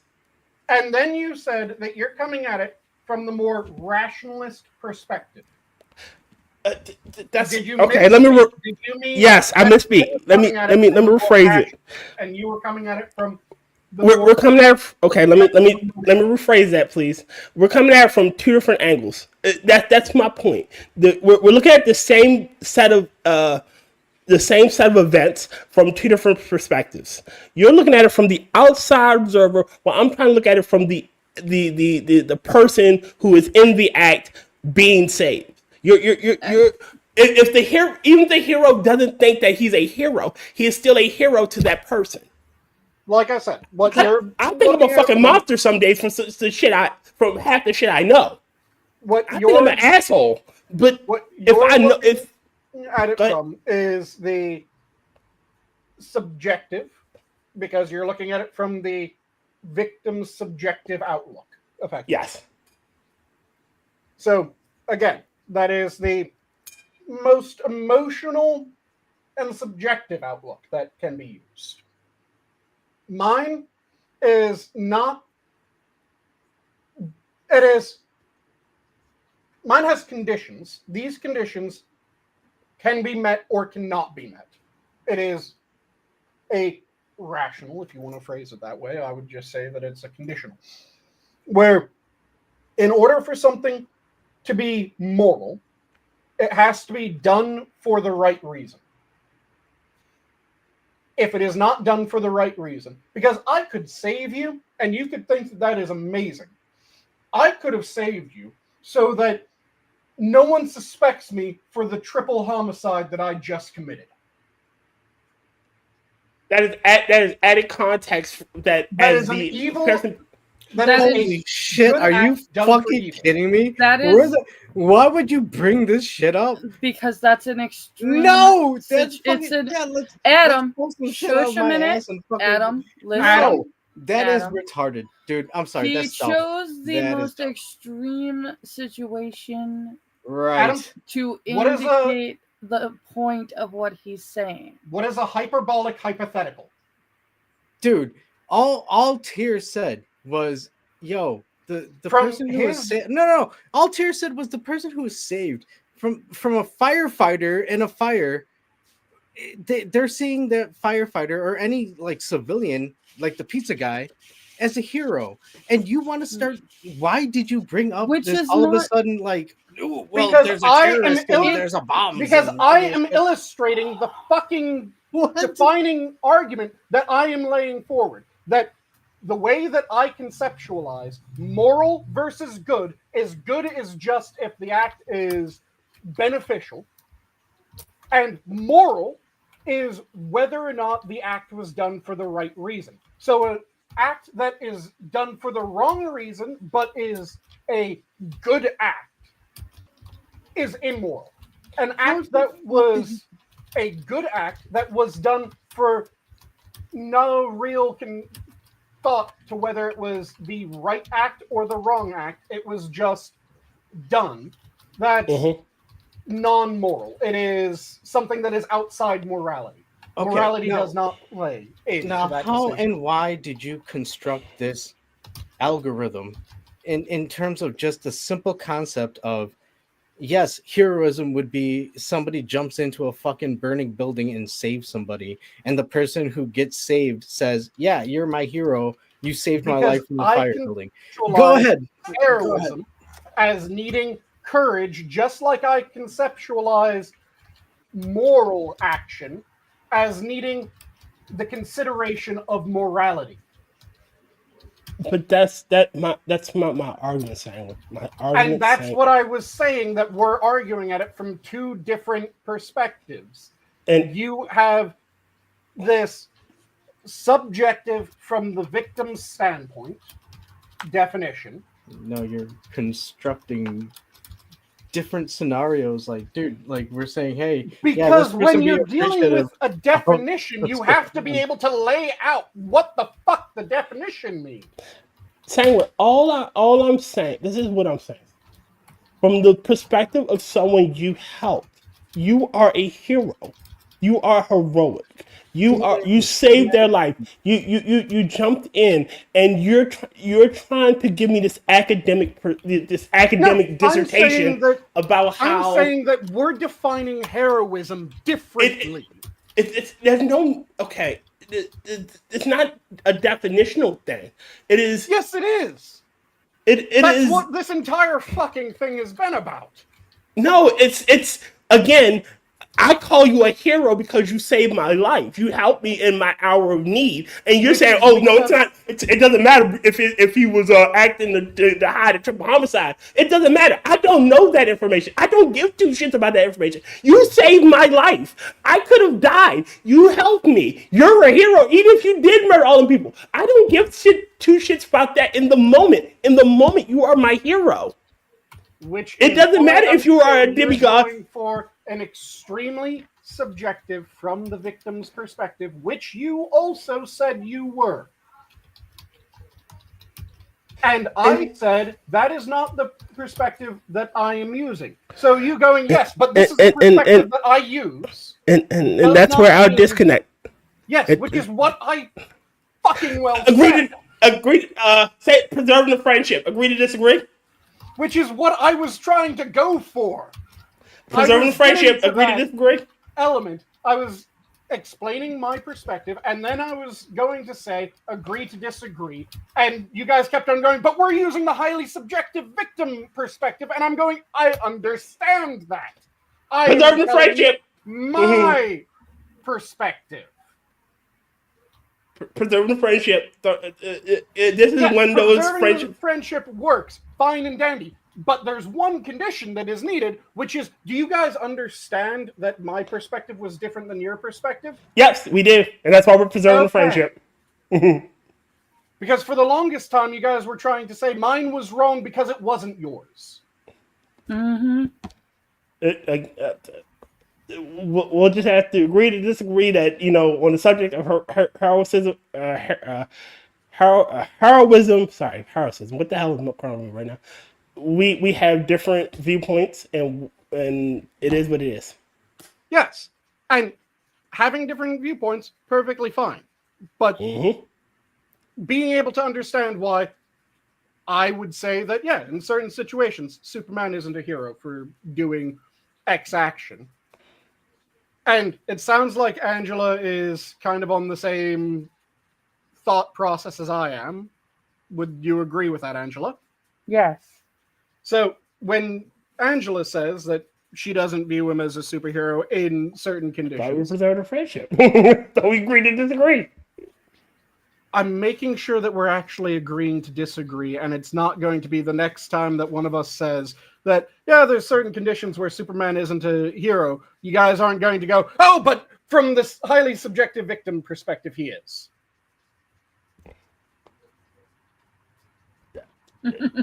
Agree to disagree.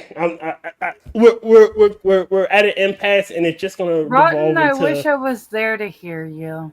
I'm just saying it's just going to devolve into our usual ranting back and forward because again, agree to disagree.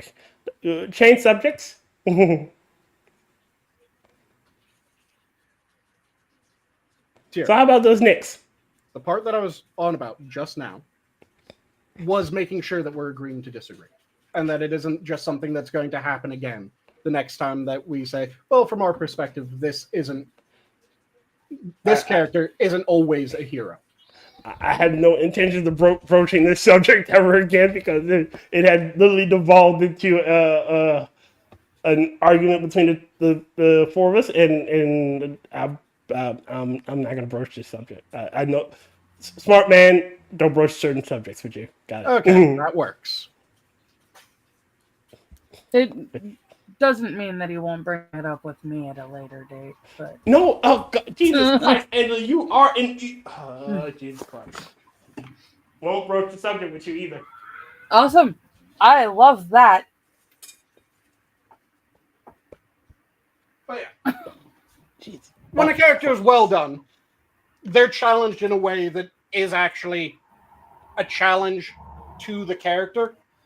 And that's when Superman is well written versus when Superman is poorly written. So how about the the other Knicks? thing that is when Superman is poorly written is when they go, he's an alien, not a human. He's just an alien.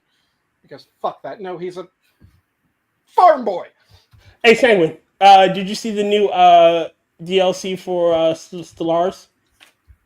I did not. It's called Biogenesis, and they're adding living ships. Oh, nice. I can't wait. They're calling them internally for the dev diaries. They're calling them like meat ships, but they're supposed to evolve similar to how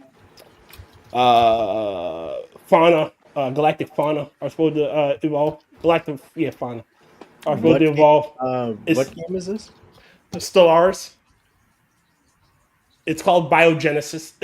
The DLC is called Biogenesis, and I can't wait for it because Yeah. For those who don't know, Stellaris is a grand strategy yes, game. So, it's set in space. Yes. yep, it is space grand strategy where you expand your empire through the systems. You can change up a lot of different things on how your shit works throughout the game. And it's not just when you hit this tech, all your units, boom, they're this. You get more control over it than that.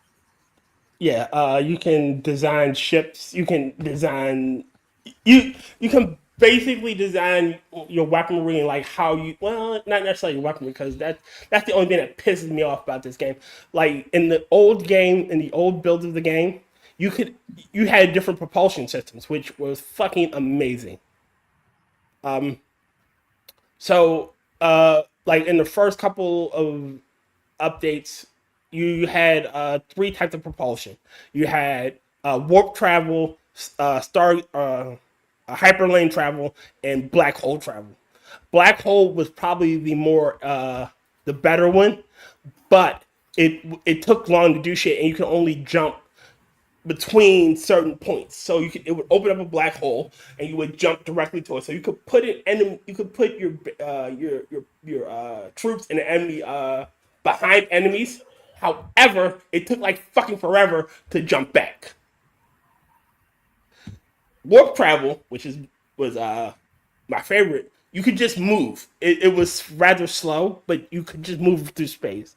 In Hyper Lane, you had the Hyper Lane, which was medium speed, and I missed that, but I'd still like the various updates they've given us now, so can't complain too much. But if you played it like round when it first came out versus now, it is a completely different game. Oh, Sanguine, do you play Age of Wonders? It's a game that I'm meaning to get. I haven't started playing it yet, though. Age of Wonders. I've been playing that series since 2 with Wizard Throne. There are a lot of races I wish they would bring back. I love the nomads, and I love the you could actually play as shadow demons in the DLC called Shadow. What's it called? Shadow Master. Age of Wonders Shadow Magic. Yes, Age of Wonders Shadow Magic. You could actually play as like shadow demons, which were the enemy faction. But Age of God damn it. Let me see. And then they did a sci-fi variant of the third game, which was okay. What do you want? Yeah, but that's getting a new DLC in like a week. And no, it ain't a week. Holy shit. Oh, what's in the new DLC for it? It adds a new leader type called Giant King. So they're currently in the base game for Age of Wonders 4. There were only 2 types of leaders. You had champions and you had Wizard Kings. Wizard Kings were more powerful. However, champions had connections to the people that you start off with. And then they added dragons, so you can be a dragon lord. And then they added eldritch abominations, like wizards who were lost in like the astral sea and went mad and like turned to eldritch abominations. And now they're adding giant kings, which are essentially name on the 10. They're kings, Yeah. but giant. But giant. So there are the only 2 large units were dragons, and they're going to be the second large leader. They're adding new structures, and I can't wait for the last DLC for this DLC pack. I'm praying it adds back Archons from the first 2 games, the first 3 games, because I fucking love playing at the Archons. And that one is called, again, Archon Prophecy. So I'm praying we finally get them back. No, yeah. It's saying we get a new culture, one or more new forms, a new tone. I guess we're not getting a new chassis. That sucks. Cause we actually might get a new form. Cause in the last one the one before the new one, Way of War, we got a new culture and we got Ogre King, and Monkey People. So you can actually play as like fantasy Japanese people. Nice. So what are all the races that are currently in the game? Currently in the game, you have humans, dwarves, elves, frog people, rat people, orcs, goblins, halflings, goat people, wolf people, monkey, ogre. So about 20. So you have something shit, for all monkeys the fantasy nerds as well as all the furries. Yes, and then you have they're going back and redoing old cultures. They started adding subheadings for cultures. With it started with primal, so you have feudal, high, dark, Mystic, and Barbarian. Those were the first ones you started off with. Then they added Primal, which was tribalistic, and then they added Oathsworn. And Primal, when they did Primal, they had subcategories, and now they're adding subcategories to all the older ones. They did Mystic, where you had like the various schools like summoning and alteration and shit. Oh, I forgot to mention Mystic. And then they're doing feudal now. So feudal is getting monarchy and aristocracy. So for monarchy, it is central around your leader. You are the king of the nation. Whereas for aristocracy, each new city you build, you put a governor in place. That governor now forms, quote unquote, a house, and all the units built in that city are part of that governor's house. And when they fight with that hero, they get a bonus. I really want them to go back to dark and add like So it's cruelty. Yeah, the more decentralized option where you can have it be, you get a massive army that all gets benefits from being led by your leader, or yes, you can go for a lot of smaller, weaker leaders that each give their own forces the benefits that you would get from the large force with the leader. Yeah, well, you can only have like what 6 units to a single stack, but you can field like 18 different stacks in one battle if you all connect. Because fucking siege battles get ridiculous. Doom stacks are a thing in this game. Doom stacks are always fun. Oh yeah. Now just imagine like a high tier leader like level 20, which is max level, with like rank 5 units, which is the highest rank you can go, fielding like 8 of those motherfuckers. Oh, glorious. Huh. It's a fun game. It's fun. I think you would like Sanguine. Yeah, like I said, it's been something that I've been eyeing and going, should I get it? Should I not get it? It sounds like I should definitely get it. Yeah. With the current for the premium edition, the $90 one, you get the base game. You get Dragon's Dawn, which give you dragon leaders. You get Eldritch Realms, which give you Eldritch Abominations. Oh, I forgot to mention Reavers. Reavers they're at war with everybody. Like they don't fucking like nobody. However, they do get some cool. They do get guns and cannons and shit. So That is the way to survive if you don't like anyone, just to Oh, not yeah. guns. And I also forgot another unit. Like they're bird people that this DLC added, and then you get Primal Fury, which added the Primal religion or culture. So for $89, you essentially get the first expansion pack, which Nice. I had, yeah. And each expansion pack is done in chapters.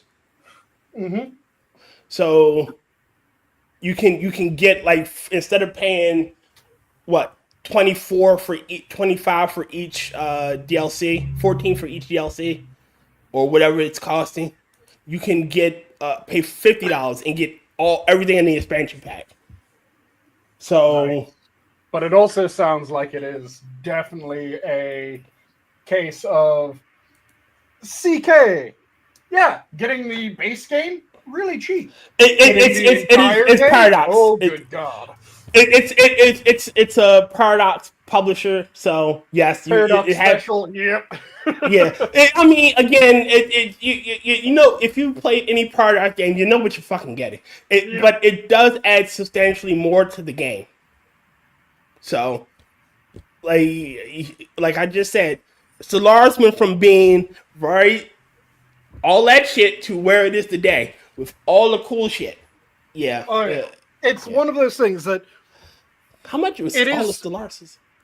it is slightly a reason to knock Paradox games, but at the same time, it really isn't, because Paradox, every DLC that comes out for Paradox games is typically a good DLC. You'll have an occasional weak DLC, but it won't be a Oblivion horse armor.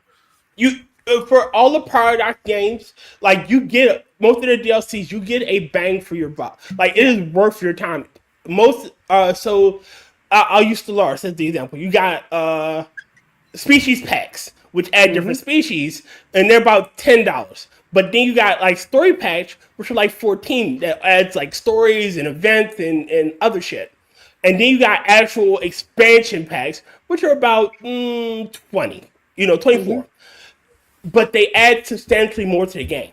Like, and it's not just the little, we're adding X, Y, and Z. No, we added machine races. Like, you can be Gestalt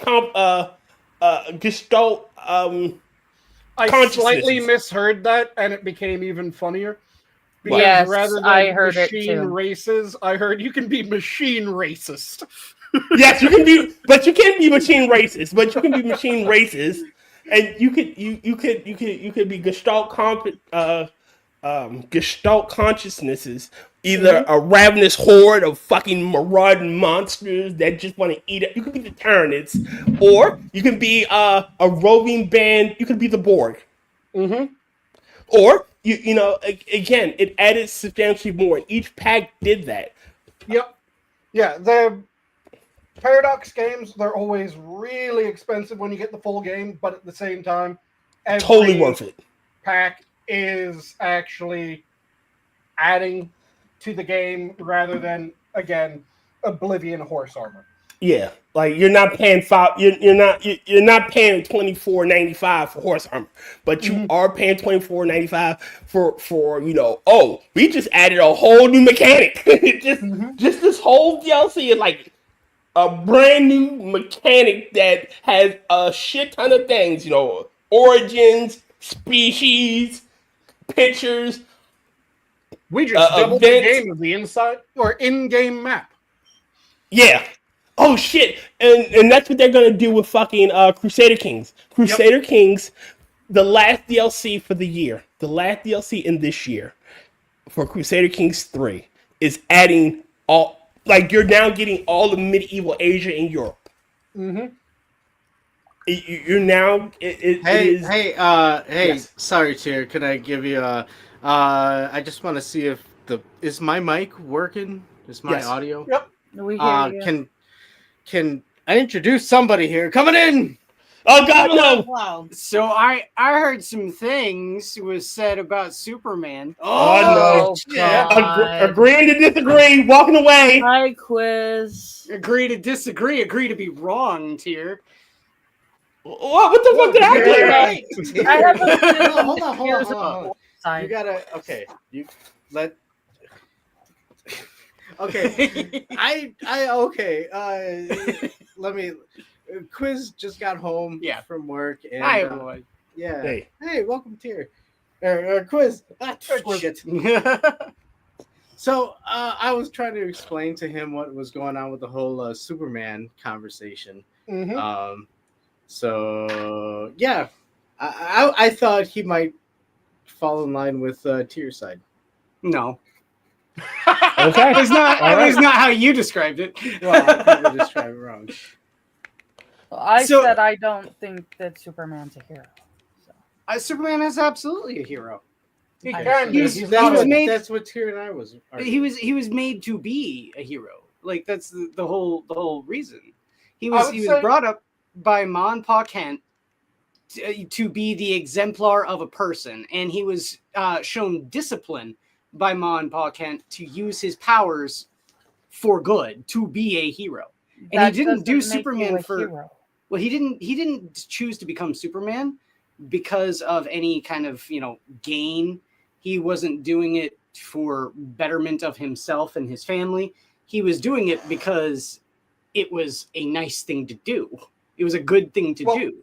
Quiz, the Uh-huh. argument that we were having, Uh-huh. which ended up in a agree to disagree, Uh-huh. but it was that we were using two different definitions of hero.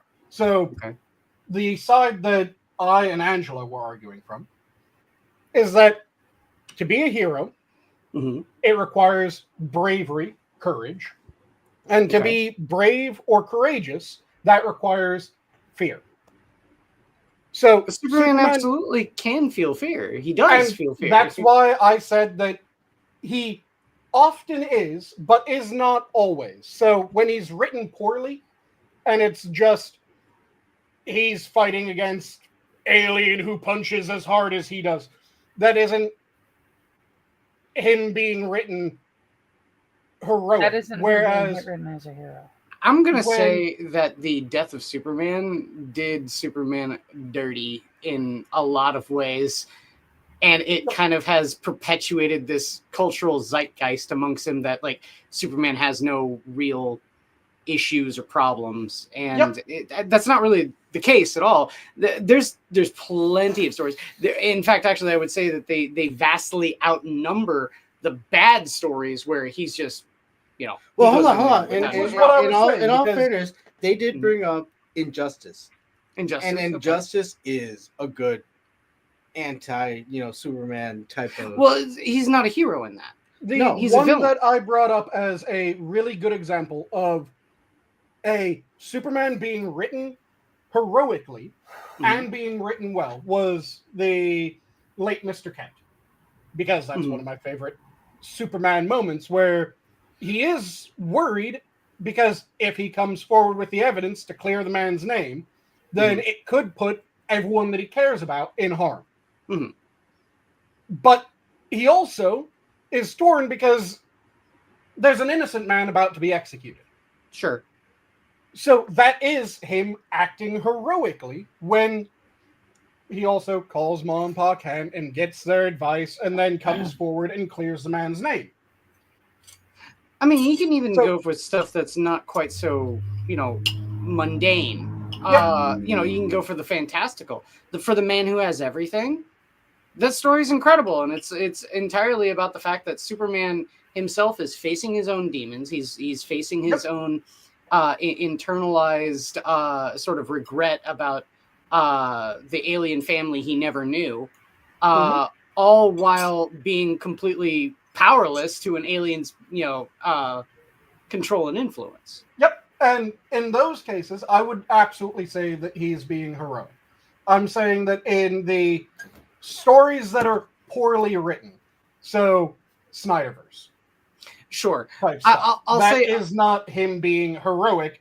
He does good things here and there, but he's written to be without fear for the most part. I wouldn't even say that even in the Snyderverse, because the Snyderverse has the whole scene in Man of Steel where Zod is like about to kill a bunch of innocent people, and he's like desperately trying to stop them and breaks Zod's neck, to do so. He didn't want to kill someone. He didn't want to kill Zod, but he wasn't going to let Zod kill all these people. He was afraid of those people dying, especially And under his auspices. In So that instance, I would agree that he was acting heroic in that scene. There's a bunch of scenes where I'm it not going to isn't sit here him and acting defend heroic. the Man of Steel. I thought that was a Yeah. shit movie. I did. Yeah, I thought it was a liked shit. it. Which Really? is why I brought it up as a example of There's not him being written well, and it's not him being written. there's bits of heroic Man of throughout Steel most that I of it. like, just like there's bits of BVS that I like, Angela. But overall, I hated that movie. I also hated BVS. Hey, I'm not gonna lie. I like. I wouldn't that. mind if Superman. we watched all those in synchronicity. Yeah. If we can add the Flash too. Oh man, I haven't seen The Flash, and I I don't haven't want either. to. I want to see it because Michael Keaton. It looks awesome. Yeah, it's a bastardization of Flashpoint. If It you want to is. watch Flashpoint, watch the actual animated one. It's way better. Oh yeah. Yeah. But yeah, that was where the argument was, where our side was arguing for, in order to be heroic, you need to have fear. Well, Their I side don't was think- arguing that heroism should be judged from the viewpoint of the person being saved. Sure, that's a Which- valid. That's valid as well. You can have that perspective, but that's a very different perspective to. That isn't being generally a hero. Yeah. The major thing. Well, okay, here let's. Since I'm a third party here, and I wasn't part of this argument to begin with, I'll do this. That's why I'm agreeing to disagree. I have agreed to disagree because it goes nowhere. We're Because not it going to reached see the point eye to eye. where it is a difference of perspective at the initiation point, effectively. So the dictionary definition of what a hero is a person who is admired or idealized for courage, outstanding achievements, or noble qualities. And I would argue that Superman has all three of those things. Easily. Yeah. In many of the depictions, yes, at the very least. Well, okay, Sanguine. I'm not going to sit here and argue when Superman is written bad that he's still good. Because any character written poorly is going to suck. Hold on. And that was effectively my take, that when he's written well, when he is written courageous, then yes, absolutely, he's a hero. Well, it's like the same sort of thing if you're going to go down that route. Is Batman a hero 99.9% of the time, but especially when he's written by Tom King? I would say he's... not even a character in Tom King's. He's a poor stand-in for a fucking therapy journal. Well, my statement regarding Batman was that he's a whiny bitch. So he can agreeing to disagree. I mean, Batman's a Angela. One of these days, I'm whiny bitch. If you're going to make me choose between Batman and Superman, which one I think is more heroic, I'm going to choose Batman. Well, because he's a human walking into fights against things that outpower him exponentially. He's the human among gods. He's the one who has contingency plans. Contingency plans. Yeah. For all the superheroes. I think that Batman's an interesting character, but I wouldn't say that most of the time he's heroic. Because what was the last the last feature of a hero? It says noble qualities. He's not noble. Batman is not noble at all. He's a vigilante. He's breaking the law. I was going to say, if anything, Batman is more of an anti-hero than a hero. But yeah. Well, he's a vigilante. He's still a hero because he's going outside of the law to do heroic things, but he himself is breaking the law to do that. So he's not a good guy. He's not a completely good guy. Yeah. He is, in some ways, morally gray. Well, it depends on... This gets into the argument of, is it moral to follow a immoral law? Yeah, say that's that's a lot of like the contention from like D&D is what classifies something as lawful. Yep. Because a lawful good paladin following the laws of say the Undercity or the Underdark is not going to be very good. But if he follows the laws, he's lawful. So that wouldn't wouldn't that be somebody who's lawful evil? Nope. Well, it depends. It depends on like which society. I can never say the name. Menzoberranzan. Menzoberranzan. Or something. I love that. I think. What the hell is it's that? the Drows. The Undercity. In Forgotten Realms. Where it's a matriarchal society. They kill every second male born. Men are essentially slaves. They take slaves of surface dwellers. They worship an evil deity. All sorts of stuff like that. So, justice for law. Do they do? I would agree with death Angela by about that. snoo-snoo? That they would be lawful evil. I'm sorry. What? Do they do death by snoo-snoo? No. Nope. No, every second male. They even have like a thing. That's the reason why I really want to play Baldur's Gate 3, because you can recruit a Drow paladin, which number one I already take issue with. paladins should be human only and lawful good only. Thank you very much. Nope. But Nope. yes, In 5e, I don't give a shit about your 5e human lawful good only. in 5e, you don't swear to a god. You swear to an oath. I also don't believe in the oath bullshit because an oath does not give you fucking superhuman powers. Fuck 5e for that. No. I get why they did it, because you could have situations where a good character. A good character could technically follow an evil deity. No. They can. A good character can follow an evil deity. Like, technically, in order to be a paladin, you have to be one step from your god. And you could be either, if you say you had a neutral, you could either be chaotic good, and you're one step from your god. Well, no. Okay, so the way that it works is, for at least DMing perspective, is that for a character to act in character, they can move one step of the alignment either lawful or chaotic, and one step of the alignment either good or evil. So, like, say if you are true neutral, you can do an act that is neutral good, or you can do an act that is neutral evil, or you can do an act that is chaotic neutral, or you can do an act that is lawful neutral. All of these things won't break your character. And when you are one part of the extreme of the quadrant, right? The alignment chart. The 9-edge chart, right? If you are lawful good, your steps are lawful neutral or neutral good. Mm-hmm. So you don't have as much flexibility with that. But that comes down to, like, you know, when you adhere to the sort of thing.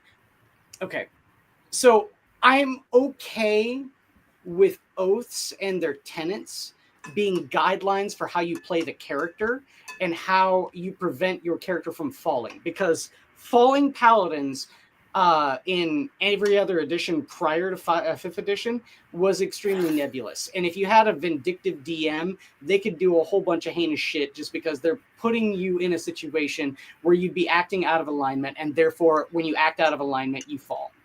So I get, like, that as a mechanic is fine, but taking the divinity out of paladins is retarded to me. I disagree. A paladin is literally a holy warrior. That's the whole idea. I think that the way that they should have done it is that rather than strip the divinity entirely, it should have been that you can be a paladin of a god, or you can be a paladin of a pantheon. You could even be back in earlier editions, you could even be a paladin of the elemental force of good. That's fine. Yeah. It's just that it has to be lawful good. No, I don't think it should be lawful good. Like, you could be I like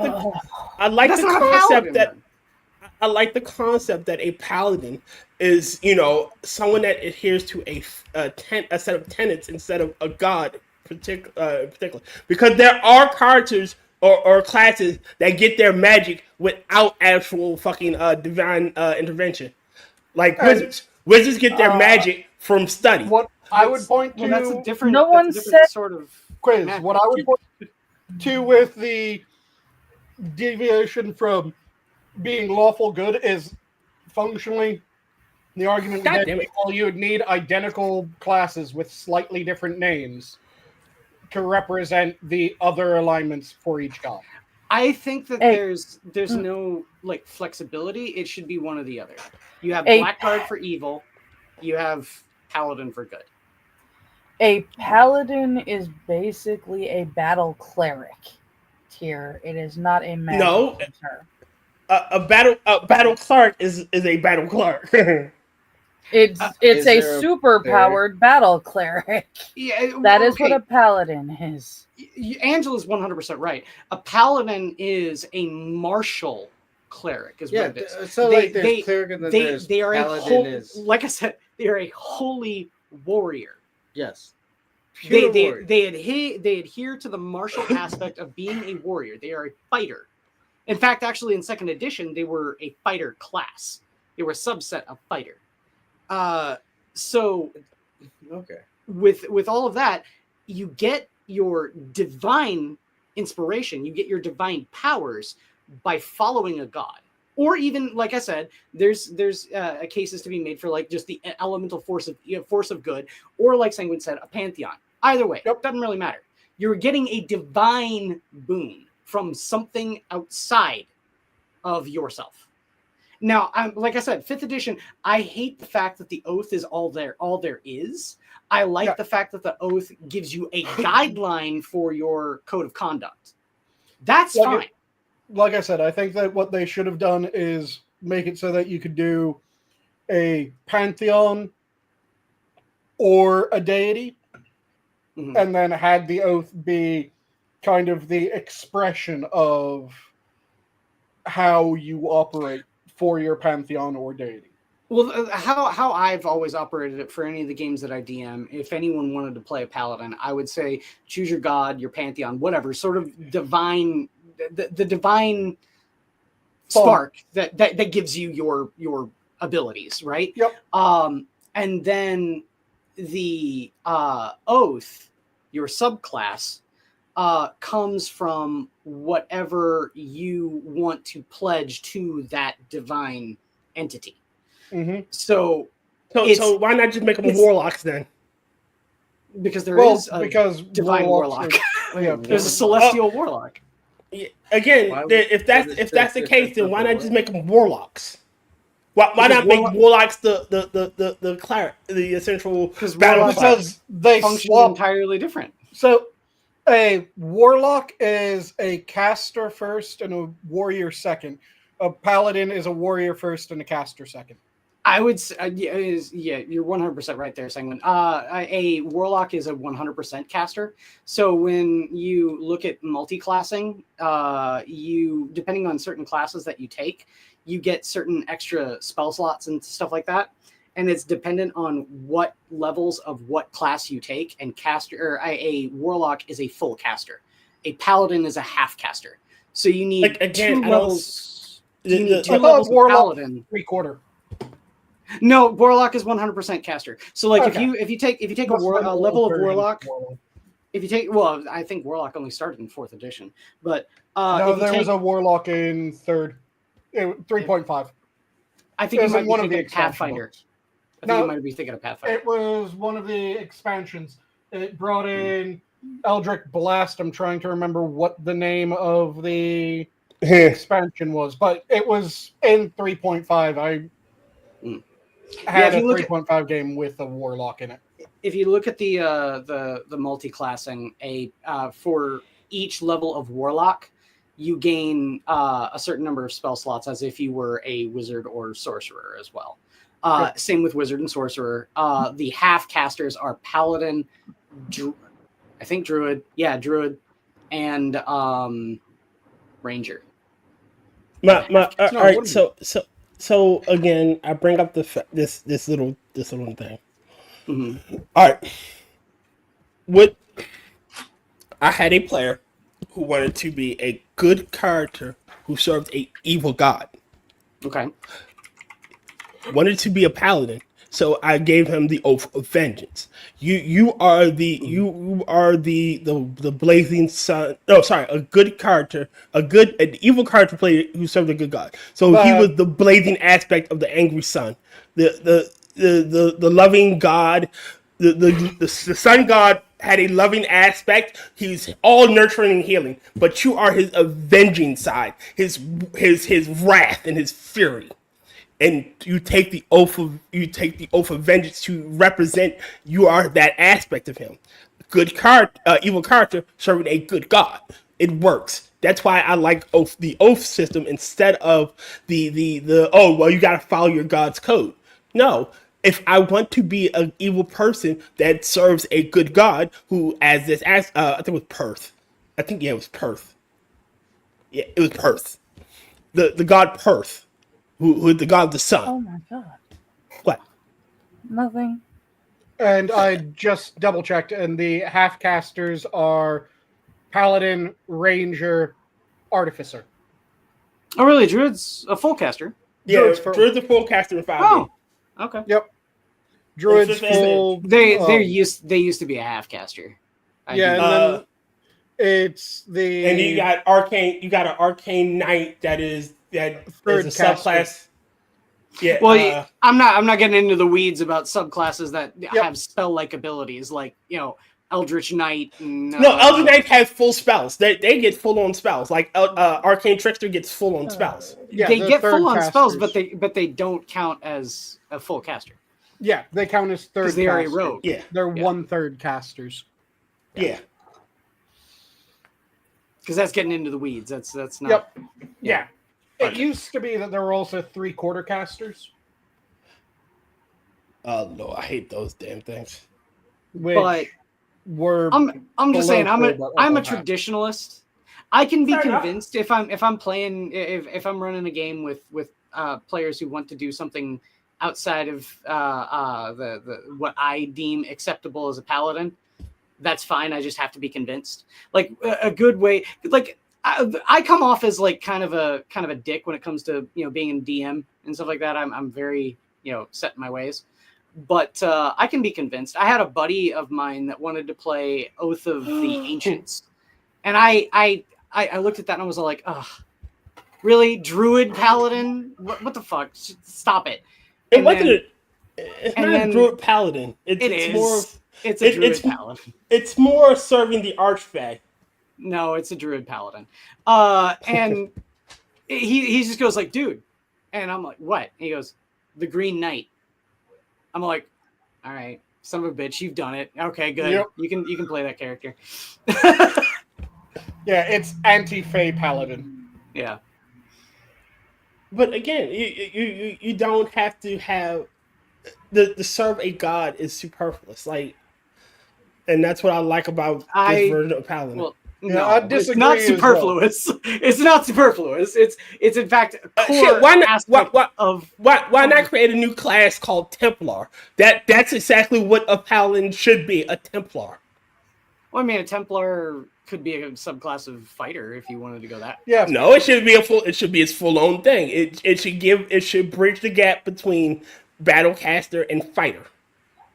Well, that already Battle happened. cleric and fighter. And That's called a paladin paladin. and paladin should be its own thing. It should be I serve an oath and Templar or fucking Inquisitor. Well, Inquisitor's I would say a background. No, Inquisitor. I would say that is- what you would yeah. should have is you have the paladin, which is a fighter first, caster second, and then if you want to have a second class, it should be caster first, fighter second. Well, they have that. It's called a warlock. Yeah, They but have that. It's called a cleric.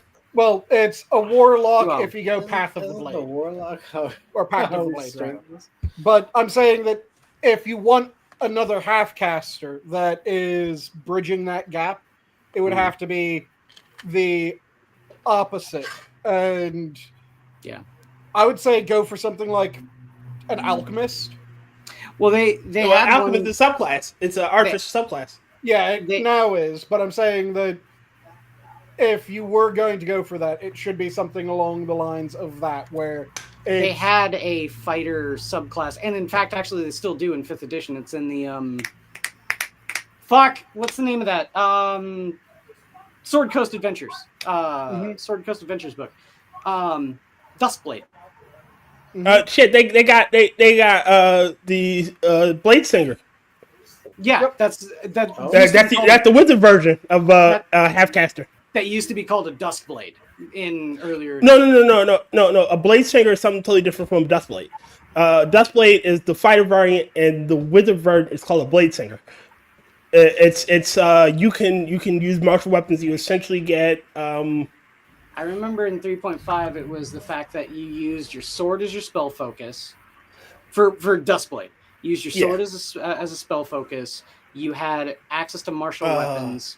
You had access to heavy armor, and you were essentially in all other aspects a sorcerer. that's sorcerer. Let's see. what I miss is the pure archer of scout. Yeah, and in 2nd edition, oh dude, I built a sick Archer Scout from Yep. second edition, my Thaco was like 5. Yeah, you can Oh. do Scout in second edition and 3.5 added in Scout in one of the expansions. I think it's one of the Complete Adventure. I think is the one that it added that one in. I remember the Archer was added in Ultimate Ranger. Yeah, the Archer was added in Ultimate Ranger. I think the Scout was either that or it was the Ultimate Adventurer. And it was a skill junkie or skill monkey ranged, so you just use bows and shit like that. Sure. Precision damage class. So it got rid of the magic aspect and just went, you're insanely good with a fucking bow. Yeah. Have at it. Well, yeah, all right. Like I said, the Archer I built had a Thaco of 5 and had a critical range of 15. Nice. So I had literally a quarter chance to roll a critical hit. Yep. I think my blind arcane archer probably was my favorite archer type, but that's a fighter class. My problem with arcane, well, it didn't used to be. My problem with arcane archers was the fact that prestige classes was just like it was a massive clusterfuck for no reason. Mm-hmm. Well, no, I hated the prestige class system.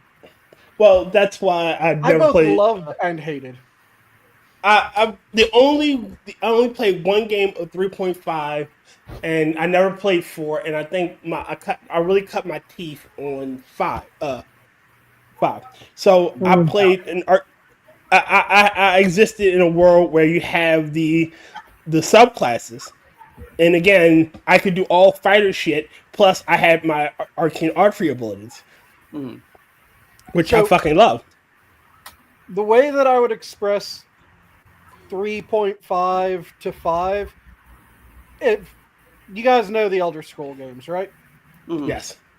So 3.5 is Elder Scrolls Morrowind. Mm-hmm. 4.0 is Elder Scrolls Online. Ha! And then 5.0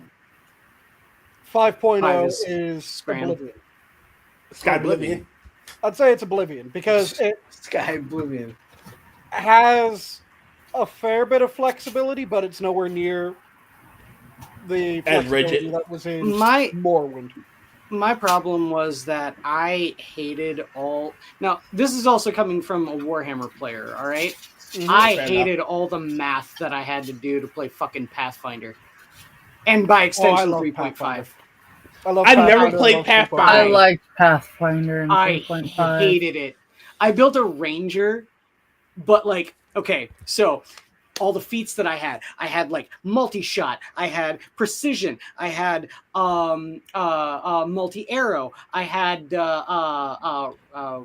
rapid shot, I had like all these sorts of things. So it's all like, okay, so for my first attack, I get a +5, but then I also get an additional like +10, but then I have to have a subtraction of +8 that gives me +10 damage. That gives me, and I'm sitting there going like, fuck this.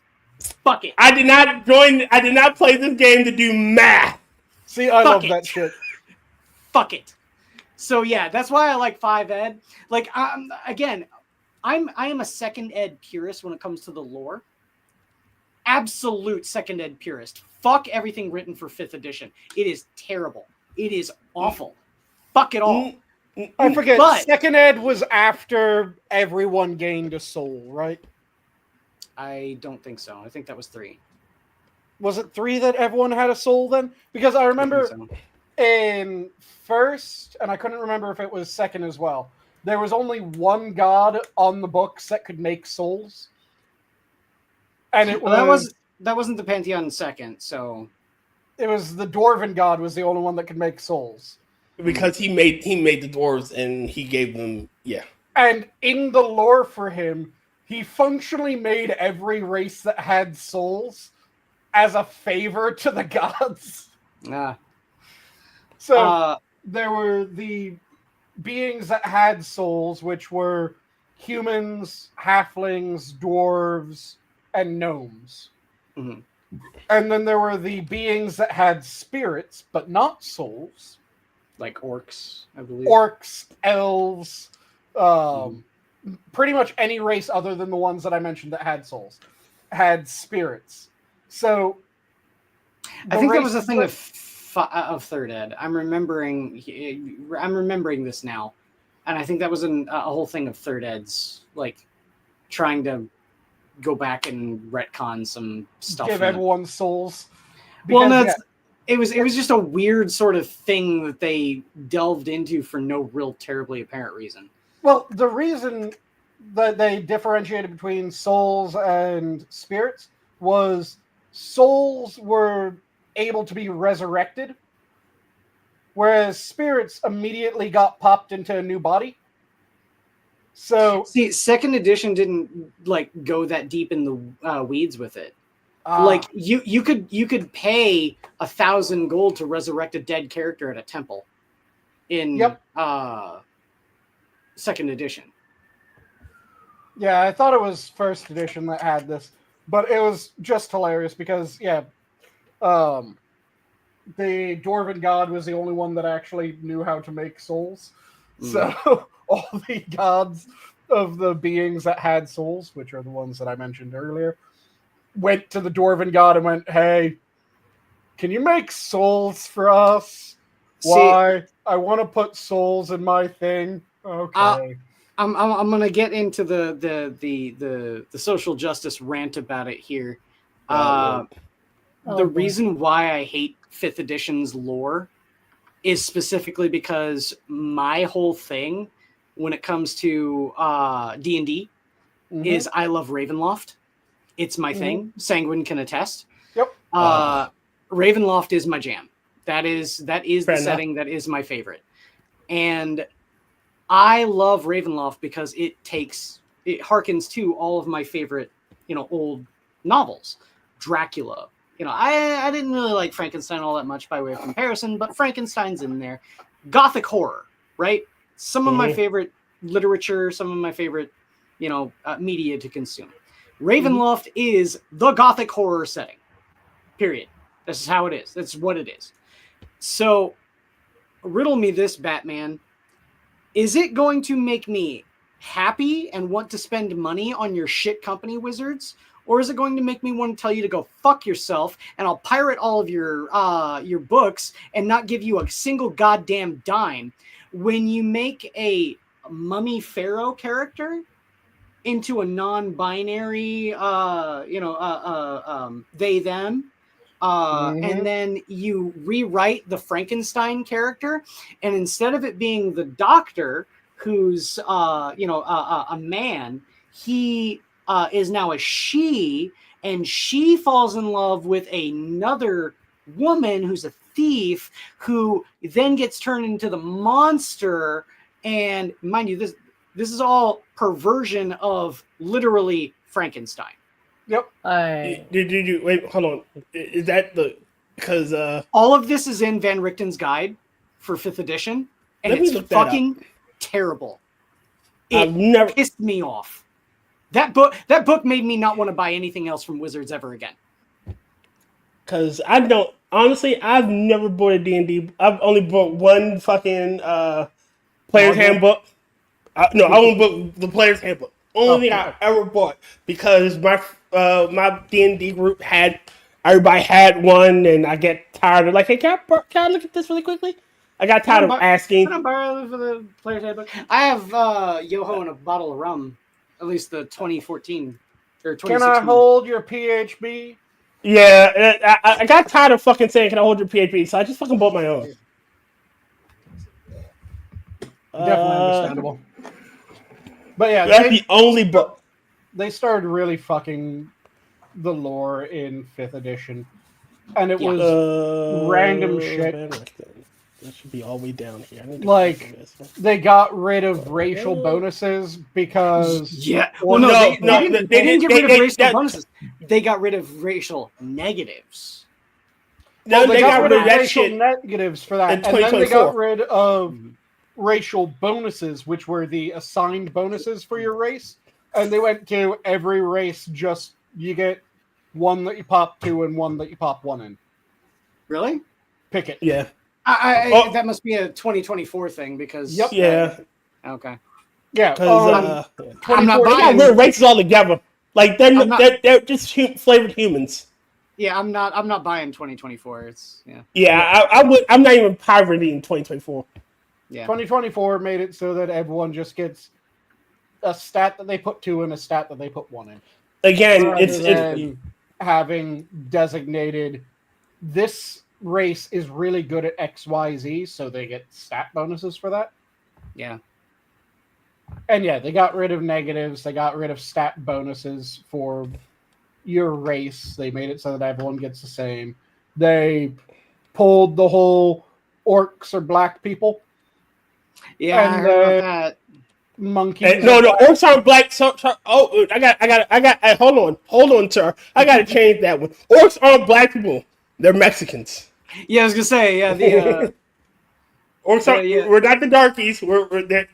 They're taco eaters now. Like nope, not us. Yeah, they got the whole like displaced people were going to settle in the new world sort of vibe now with 2024. Yep. Oh, so they're Swedish. No, they're Mexicans.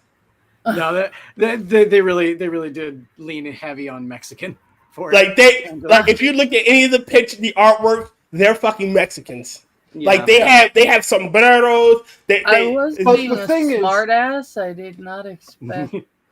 No, it's literal. It's literal. The thing is that they went from saying that the orcs were black people, so they need to get rid of or change the orcs. That was Tolkien.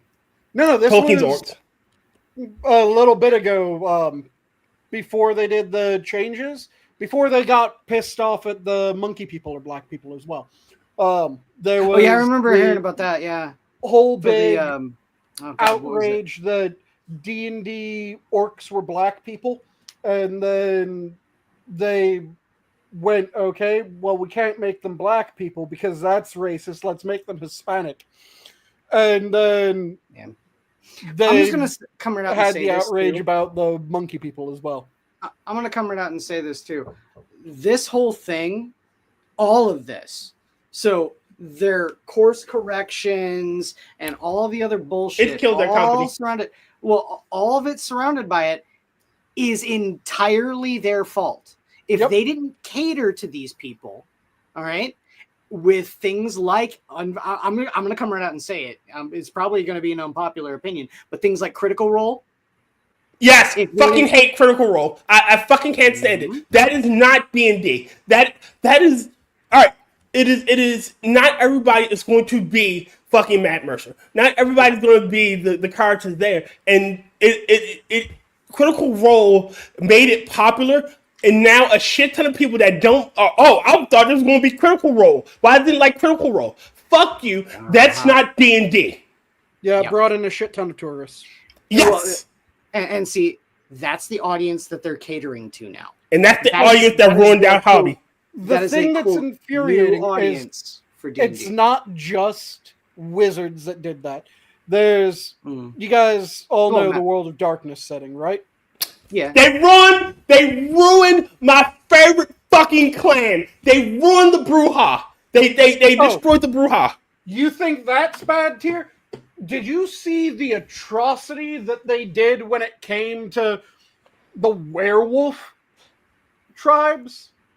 Oh God, no. Cause I was done with that shit when they ruined the fucking Bruja. The Bruja were they were the vampire faction of the rebel. They didn't care. Skinheads, racists, punk rockers. You were the rebel. You were the outcast, and that's who were drawn to the Bruja, or the Bruja were drawn to. And they were the warrior philosophers. They were the intellectual. They were the angry brute who could philosophize while he's beating the shit out of you. You know? So in Werewolf, there are effectively two clans that were the insanely effective clans that were damn tribes. near, tribes, damn near preventing the fucking apocalypse. All I know about vampire is that I I only played, I only wanted to play a Nosferatu because I wasn't into this whole, let's try to have a philosophy session about how I'm a monster. It's like, no, I'm just a monster. Fuck you. Yep. I think you would have loved playing the Sabat. No, I like Nosferatu, man. No. It's Sabat not is this a whole, faction. a monster I am, less a monster I wankety wank wank wank. No, It's like, no. it's like, I'm just No. Hold on. You can be a Nosferatu, that's Sabat. It's Yeah, all right. So there are four factions. There are the Sabat, the Camarilla, the Anarchs, and the Inaku. The two that you really need to know about is the Camarilla and the Sabat. So Sabat embrace being a fucking vampire. They embrace their monster. They embrace the fact that fuck humans, you're lunch, and they love it. The Camarilla are the ones trying to, we can be human as well and hide who we are. And it's about like, fuck you, no we're not. We're gonna be monsters and kill shit because we can. And you would have loved being Sabat. I was gonna say, yeah. All I know is that when I played was it Vampire the Masquerade Bloodlines? Yep. I would feed on people like right in front of cops, and it was funny. Yeah, the bot do not care. They want to rule the world. So in Werewolf, there were two tribes of werewolves that were insanely effective. One was the insanely effective martial tribe, which were the Get of Fenris. Mm-hmm. And that because they were the ones that were the main warriors for the Garu.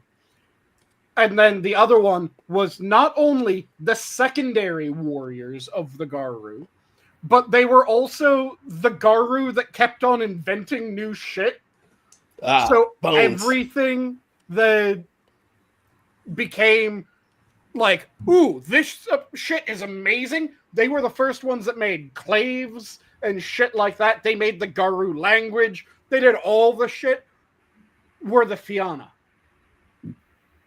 They got rid of the Get of Fenris because of their Norse styling. They said it appealed. It appeals to the white supremacists. To white supremacists. Wow. And they got rid of the Fianna because their Celtic styling appealed to white supremacists. How does Celtic styling appeal to white supremacists? Celtic knots and like that have become really popular among. I've seen it for like the was it the symbol of Odin and the other one the shield one. The Volknot, like those are the two that I've seen. I didn't see anything about Celtic. Oh yeah, Celtic knots became real big among certain flavors of subsets of white supremacists. Yeah, but you know what? It is honestly, it is like the manji and the swastika going on here. The manji in the original Tibetan is a good luck symbol. It is a symbol of good luck. Yes. It is bastardized because people don't know when the manji is when the lines are pointed straight. It is the manji, not the symbol of Nazis. It is only when it's turned 45 degrees and pointed left. Going left. It's also going left, yeah. If people don't know what the manji is, think of every time that you've heard someone was drawing swastikas someplace, you've seen a manji. Yeah, I really did. Like, that's not a swastika, it's a good luck symbol. Like, it is an insult. Time. I don't know what... That should be the first tip-off whenever there's a hate crime. Someone was drawing swastikas. If it isn't at least counted at the 45... First off, it's a fake. Second of all, you're drawing Buddhist symbols. Well, so, there was some guy that did draw the funny windmill in the right direction, not canted, but in the right direction on our apartment door before we left the apartment. So I'm just saying. Really? But yeah, no. One of my favorite ones is a meme that I saw here recently. It's got like the beginnings of like a swastika, but it's like, you know, it's got like the top arm in the right direction, and then it goes in the wrong direction, and then like curls back in on itself, and like makes a weird B, and then they try it again and like get like kind of in the right, but they do it like 4 or 5 times, and then the bottom image is like one of those people with Down syndrome wearing a Nazi hat. like an SS hat. I thought it was so fucking funny. That's kind of like, But see, you guys that's the heard problem. the Real quickly. Hold on, can I get this in? Yep. The problem I have with most people nowadays when they see hate, quote unquote hate symbols, is that they don't know the origin. They just know, oh, this is a symbol for because one Nazi used it at one point, like the Iron Cross. Mm-hmm. Yeah, that has The nothing to do with Nazis. It had nothing to do with Nazis. However, oh well, that's a Nazi symbol. How the Iron Cross The has Templar been in. Cross? Yeah, the Templar Cross has been in service long before. Oh, well, the Nazis used it. Okay, and the Nazis were Catholics. What the fuck? The Nazis were German. Where do you think the fucking Iron Cross came from? The Templar Cross is fucking... The Knights Templar are German. But it angers me. Again, it angers me because they don't understand. Oh, anything that vaguely looks like it without knowing the proper historical context behind it is instantly shoved into white supremacist symbol. Like, I like the manji, but hold on. My favorite one, tier? I think the reversey card, the Uno reversey card, is the fact that you have that thought and you think that's a valid argument. What? Just, oh, well, the manji is a Nazi symbol. Oh, well, this is blah, blah, blah. It's like, no. You have a very limited viewpoint of what you're talking about. Mm-hmm. And we are talking about something vastly different. Wider context. Yeah. Context that they don't know or understand or acknowledge. Yes. Or willingly acknowledge. Yeah. Okay, so I'm in briefly about the manji real quick. I'm in a server for VTubers, the Phase Connect. And one guy was showing a map of Japan for like something because he's overseas deployed. And he actually went and scrubbed on the screenshot several manji temples. Because if you look up on Google any of the temples or the Buddhist temples in Japan, all of them will have a manji to denote that that's a Buddhist temple. Yeah. Okay. All of them. And it had he scrubbed it because there are some people who would see that and report him. Do you remember what happened to fucking Kason? Yep. Kason's a VTuber in Japan. She's Japanese, and it was Japanese American. Well, she's living in Japan. She's Japanese. Yeah, she's living in Japan, but she makes a big deal about also being Georgian. American, yeah, Georgian, yeah. But okay, so she was observing some Buddhist holiday. Georgian? And on Twitter, she goes and she posts a manji. And oh my god, all the hate that she got because they all thought it was a swastika. Again, they not knowing the context, they assume, and then you make. Oh well, I'm automatically right. Like, no, you're not. No, So fucking not. one of my favorite things. This actually happened to me in real life, guys, because I have a necklace of the Imperial Aquila from Warhammer 40k. Yep. Ha, yes. Which is a double-headed eagle. Okay. Mm-hmm. And I was working at Netflix and I had the necklace on, and some guy walks up to me and he goes, "Hey man, is that a Nazi symbol?" I'm like,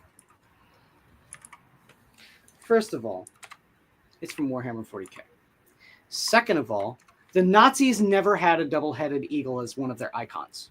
Nope. They had a single-headed eagle, a double-headed eagle. A double-headed eagle is the symbol of the Byzantine Empire, you fucking retard. Mm-hmm. You couldn't get more anti-Nazi than fucking Western Orthodox. Can't get more Nazi than a fucking empire, the imperial fucking symbol. I'm trying to remember the name of Who predate the Nazis by a decade, eons even. I'm trying to remember the name of the Celtic symbol, but there's one Celtic symbol. I know the name for when it's only 3 legs because it's the Triskelion. Mm-hmm. And it's a symbol of Manon and MacLear. So it is the weirdest fucking symbol because it is a head with 3 legs coming out of the side of it. I know what you're talking about. a four-legged version of the Triskelion. It's Mhm. not called the Triskelion because Triskelion It has plus 4 is legs. 3. Mhm. So it's like the Tetraskelion or something like that. I can't remember the Quadriskelion. proper name. Yeah, Quadriskelion, Tetraskelion, whatever the fuck the name is. But it has 4 legs, and people have called that a Nazi symbol as well, and it's fucking Welsh. You know what I don't understand is I don't understand the Nazi Tourette's. And it's on both sides of the political spectrum, because if you think that it's only a left thing, you were not paying attention to Glenn Beck. Yep. Glenn Beck had Nazi Tourette's. He was calling everything Nazis. And so it's like, I don't understand the idea that everyone is giving this disparate faction of fascists from the 1940s this cultural power to scare, intimidate, and shut down the entirety of culture, because it just might have some people that agreed with those ideologies who are fans of it. Well, the reason that people are so gung-ho about that quiz is everyone recognizes that the Nazis are evil. Sure, everyone can acknowledge Agreed. that. Yep. And because everyone can acknowledge that, smearing people that you are against with that label gives you undue credence for some reason. Mm.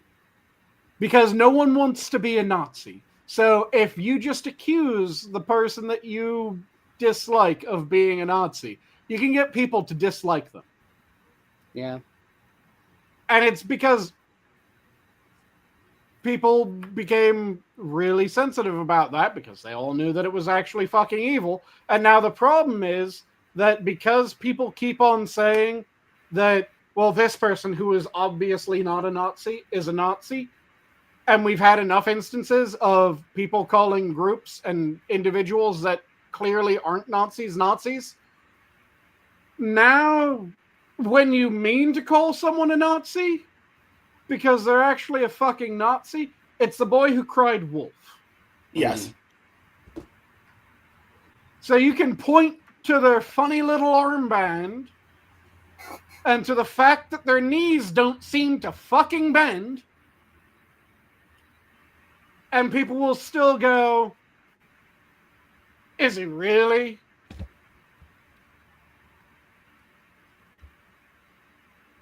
And it's all because people did it for political expediency. Yeah, and that's the part that really frustrates me, is the fact that, and again, I mean, I just proved that it's regardless of quote side, everyone does it, and it's infuriating. So just stop it. Just stop it. Mm-hmm. Look, again, I have no connection to any of the groups that were fighting during World War II. Sorry, I'm not Jewish, and I'm not German. Yeah, but you're American. They fought in World War II. Yeah, and we won World War II. Mm-hmm. But my point is, again, that's a fight those guys had. They were dicks, but that's them over there. Yeah, they're not American. Although there was a Nazi party in America for a while. Yeah, there was a socialist party. They tried to take hold. Yes, they actually had a fuck. What was it called?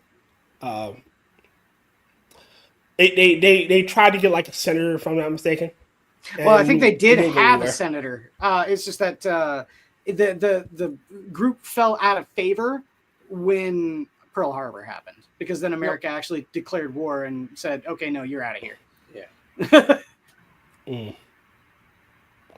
Yeah, no, they had demonstrations and there was like pro-Nazi newspapers and shit like that in the 40s. Yeah. It was stupid and wild and stupid. Yep. I think we can all acknowledge that, you know, America is not perfect, but at least we have the ability to course correct. Yeah. Yes. Though, if you listen to people online, they don't seem to agree a fair chunk of the time. Well, it's so stupid when people bring up like all of these injustices of the past, and I'm all like, yes, and they've been corrected. That's why the forefathers made the Constitution the way that it is so that we can, they were incredibly forward thinking for the time, that we can, have these systems built into our governance to allow for these changes if they happen down the road. Yep. Mm-hmm. So not acknowledging that is doing everyone who fought for progress in the United States to be disingenuous and fucking, I don't know, man. It's not acknowledging that, slavery was legal at one point, and then it was made illegal, and we went really gun-ho in making it illegal. Fought a war over it. Fighting a war with ourselves over that shit. Yep. And to be fair, I have to add this quick context. I may not agree with what the Confederacy stood for, but I respect their ability to fight for their belief. Mm-hmm. Like even with and granted, slavery wasn't the primary reason. It wasn't the only reason. It was the primary reason. Yeah.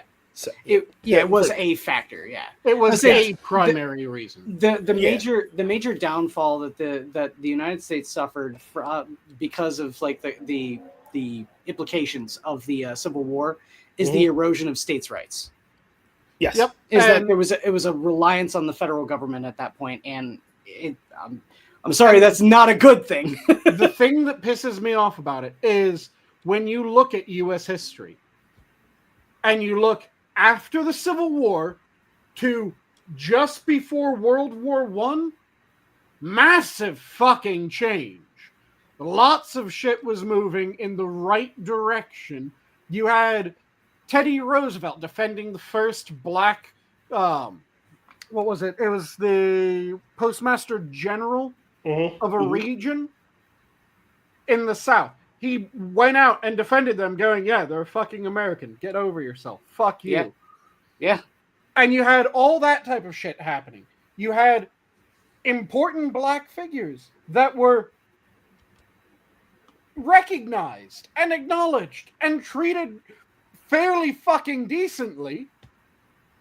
And then once you hit Woodrow fucking Wilson, that unmitigated cunt, and you have to blame fucking Taft and Teddy.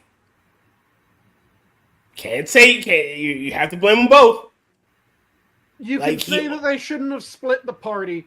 They aren't responsible for what happened. They just split the party at the worst time to split the party. They had a fight. They had a cat fight during the wrong election. Yeah, they had it during the wrong election. To say that they're responsible, no, I won't say that they're responsible, because if it had been any other election, it would have been fine. The problem is that it was Woodrow fucking Wilson, the man who was so racist. He was racist for the time, and particularly racist for the time, to the point that he wrote a history of the United States omitting every single major black figure from his history and pushing the lost cause narrative of the South, saying that effectively his history of the United States did call the Civil War the War of Northern Aggression. It was so fucked. And then his history inspired an author to write a book. That book was The Klansman, which was a mythologized version of the first KKK. Then that book and Wilson's history inspired a movie, Birth of the Fucking Nation, which was universally panned when it first came out until guess who fucking decided to screen it at the White House? And then, not content with just starting effectively the KKK, because yeah, his history book, The Klansman and the Birth of the Nation, inspired the people that refounded the KKK, which had been dead since not long after the Civil War until then. Mm-hmm. They refounded the KKK. He then pushed for segregation for the first time ever of the federal government, and particularly of the military, which did not happen prior to him. There's a bunch of histories now tried to say that it was the first resegregation. No. It was the first segregation. In order for there to be a resegregation, there had to have been segregation at that level beforehand. And unless you're counting the Confederate States of America, there was no segregation beforehand at that level.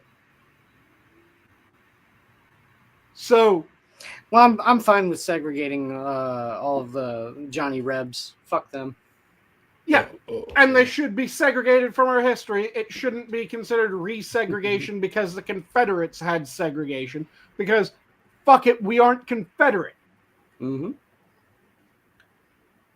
But he did all that shit, and then more besides, and pretty much every single racial issue doesn't, in the U.S. currently, doesn't trace back to the Civil War. It traces back to Woodrow Wilson. Mhm. And fuck him for all eternity for that. Because we were moving in the right direction. It wasn't long before Woodrow Wilson came to power that we had the then, if I remember the timeline correctly, I think it was the then sitting U.S. president talk about how hyphenated Americanism is an aberration. Yeah. Mm-hmm. I can agree with that. Yeah. Look at where we are today because of hyphenated Americans. Yep. Mm-hmm. You shouldn't be Italian American. You shouldn't be Irish American. You shouldn't be African American. You shouldn't be Chinese American. You should be American. You shouldn't be Italian American because we don't want them here. We don't want the Italians Oh, The fucking Italians. Yeah. Well, it's the whole thing. Do you know what a car with two flat tires sounds like? Yeah, they go wop wop wop wop wop. Yeah. here. wow. I know all the racist jokes about Italians, my friend. Yep. I know all.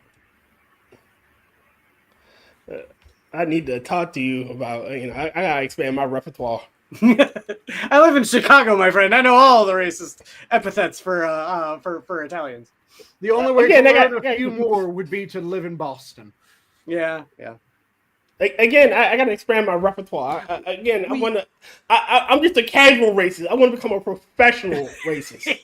You gotta remember, Sanguine, what was the biggest population in Chicago aside from Italians? Yep. Irish. Was the Irish? Yes. Yep. Well, it was Chicago, the same New way in Boston, and then Boston drove out the Italians. Yeah. But yeah, it's this constant bullshit of trying to re-racialize shit that shouldn't be racialized to begin with. Yeah, no. I mean, I've always, and that's one thing that really frustrates me about a lot of the racial discourse going on these days is the fact that, when people sit there and say, and legitimately mean like I'm colorblind, I don't see race at all, ever. It doesn't even factor into my mentality when I deal with anyone. Nope. I don't care. I just don't care anymore. I just don't care. I don't care what you are. I care about who you are. And if you're an asshole, fuck you. Yep. It doesn't, being an asshole does not, is not Absolve you of being a exclusionary. dick. Well, is not exclusionary to a race. Anyone can be an asshole. I was gonna say asshole is not a race. Yeah. It isn't. It's a way of life. It's not a race. It's a way of life. Well, that's a nation. And I think Nation can be an asshole. Nation could be an asshole. Yeah. Again, like I said, being an asshole is not a race, it's not Why a did country, I it's not a just nation. get It's a way of a life. fucked up version of the fucking Avatar opening? Hmm? Only it was, and then the asshole nation attacked. Yes. Then the assholes attacked. That's gonna be World War III eventually, you know. Well, And the assholes attack. and the assholes attacked. But yeah, it's just infuriating, the shit that constantly keeps on being brought up when it has no fucking... Well, I mean, I was trying to touch on it before. Is like anyone sitting there saying like, you know, oh, you have It's 2:30. privilege. You have privilege to be able to not see race. You're white. I'm all like, that. It doesn't matter. I'm gonna have to cut out because it's about 2:30. Oh yeah, Oh. shit, I just noticed the time. Yes. Shall we go Well, around the Simon- horn for parting words and then all cut out? Sorry. Party words. If you're passionate about Sanguine, devour him. Don't let Sanguine devour you. You have no choice in the matter if I hunger. Huh? Who wants You up? can fight it. Go see Nosferatu. It's really good. The new one, 2024. Oh, there's a new Nosferatu. By Yeah.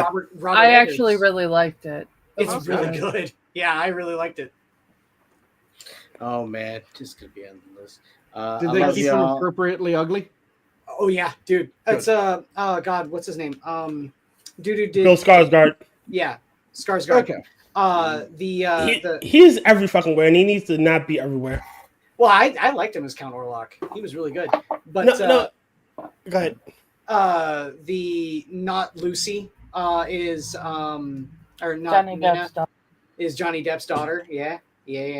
And they're like, and- it's creepy. If you ever want to know what Johnny Depp looks like, would look like as a female, just look at her profile. Yeah, pretty much. Yeah. I mean, she's a beautiful woman, but you know. She's a gender swap Johnny? Okay. Yeah. Okay. Let me Uh, see. I need to see this. And the not Abraham Van Helsing is Willem Dafoe. I was gonna say, wasn't it Willem Dafoe? Yeah, and he's chewing the scenery, and it's fucking fantastic. It's It's William fantastic. Dafoe. Yeah, it's a great movie.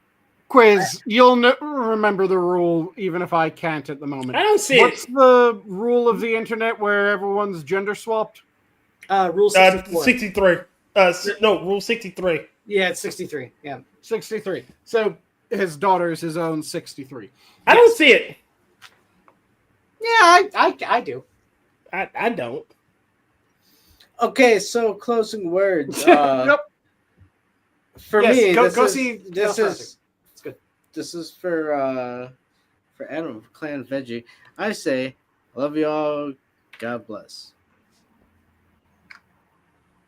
Copy that. Angela? I am very Oh wait, hold disappointed- on. Oh, I'm sorry. Oh, You It got just- something to add? it just Yeah. came to him. Yeah, well, no. I had it planned, but I had some intermittent. But dude, it's episode 2600. Oh, Have yeah. you played Atari today? Oh, Atari Day. Nice. Yeah. Sorry, Angela. Go ahead. I was very disappointed to learn that Wicked Part 1 was not horrible. Oh, the Wicked movie. Yes, It was not bad. it was not bad. Oh, I wanted it to be after the way Cynthia Erivo treated fans, but it was actually quite good. Which really upsets me because I won't go see the second part in the theater because I don't want the money going into that bitch's pocket. So didn't go exactly the full Snow White treatment. It was actually quite good. I enjoyed this movie. Copy that. yeah. Snow White looks fucking terrible. Oh yeah. And I'll leave off with, it is a comforting notion that power corrupts because it spares us from having to admit we were blind to the darkness or worse, ignored it. Power doesn't corrupt, it merely removes external governors for good or ill. And with that, have a good night, all. The zoo is closed. Good night. Bye. And now I click Ooh, this, that's but Johnny it takes Depp's a daughter. couple seconds. Oh, so really? suck it!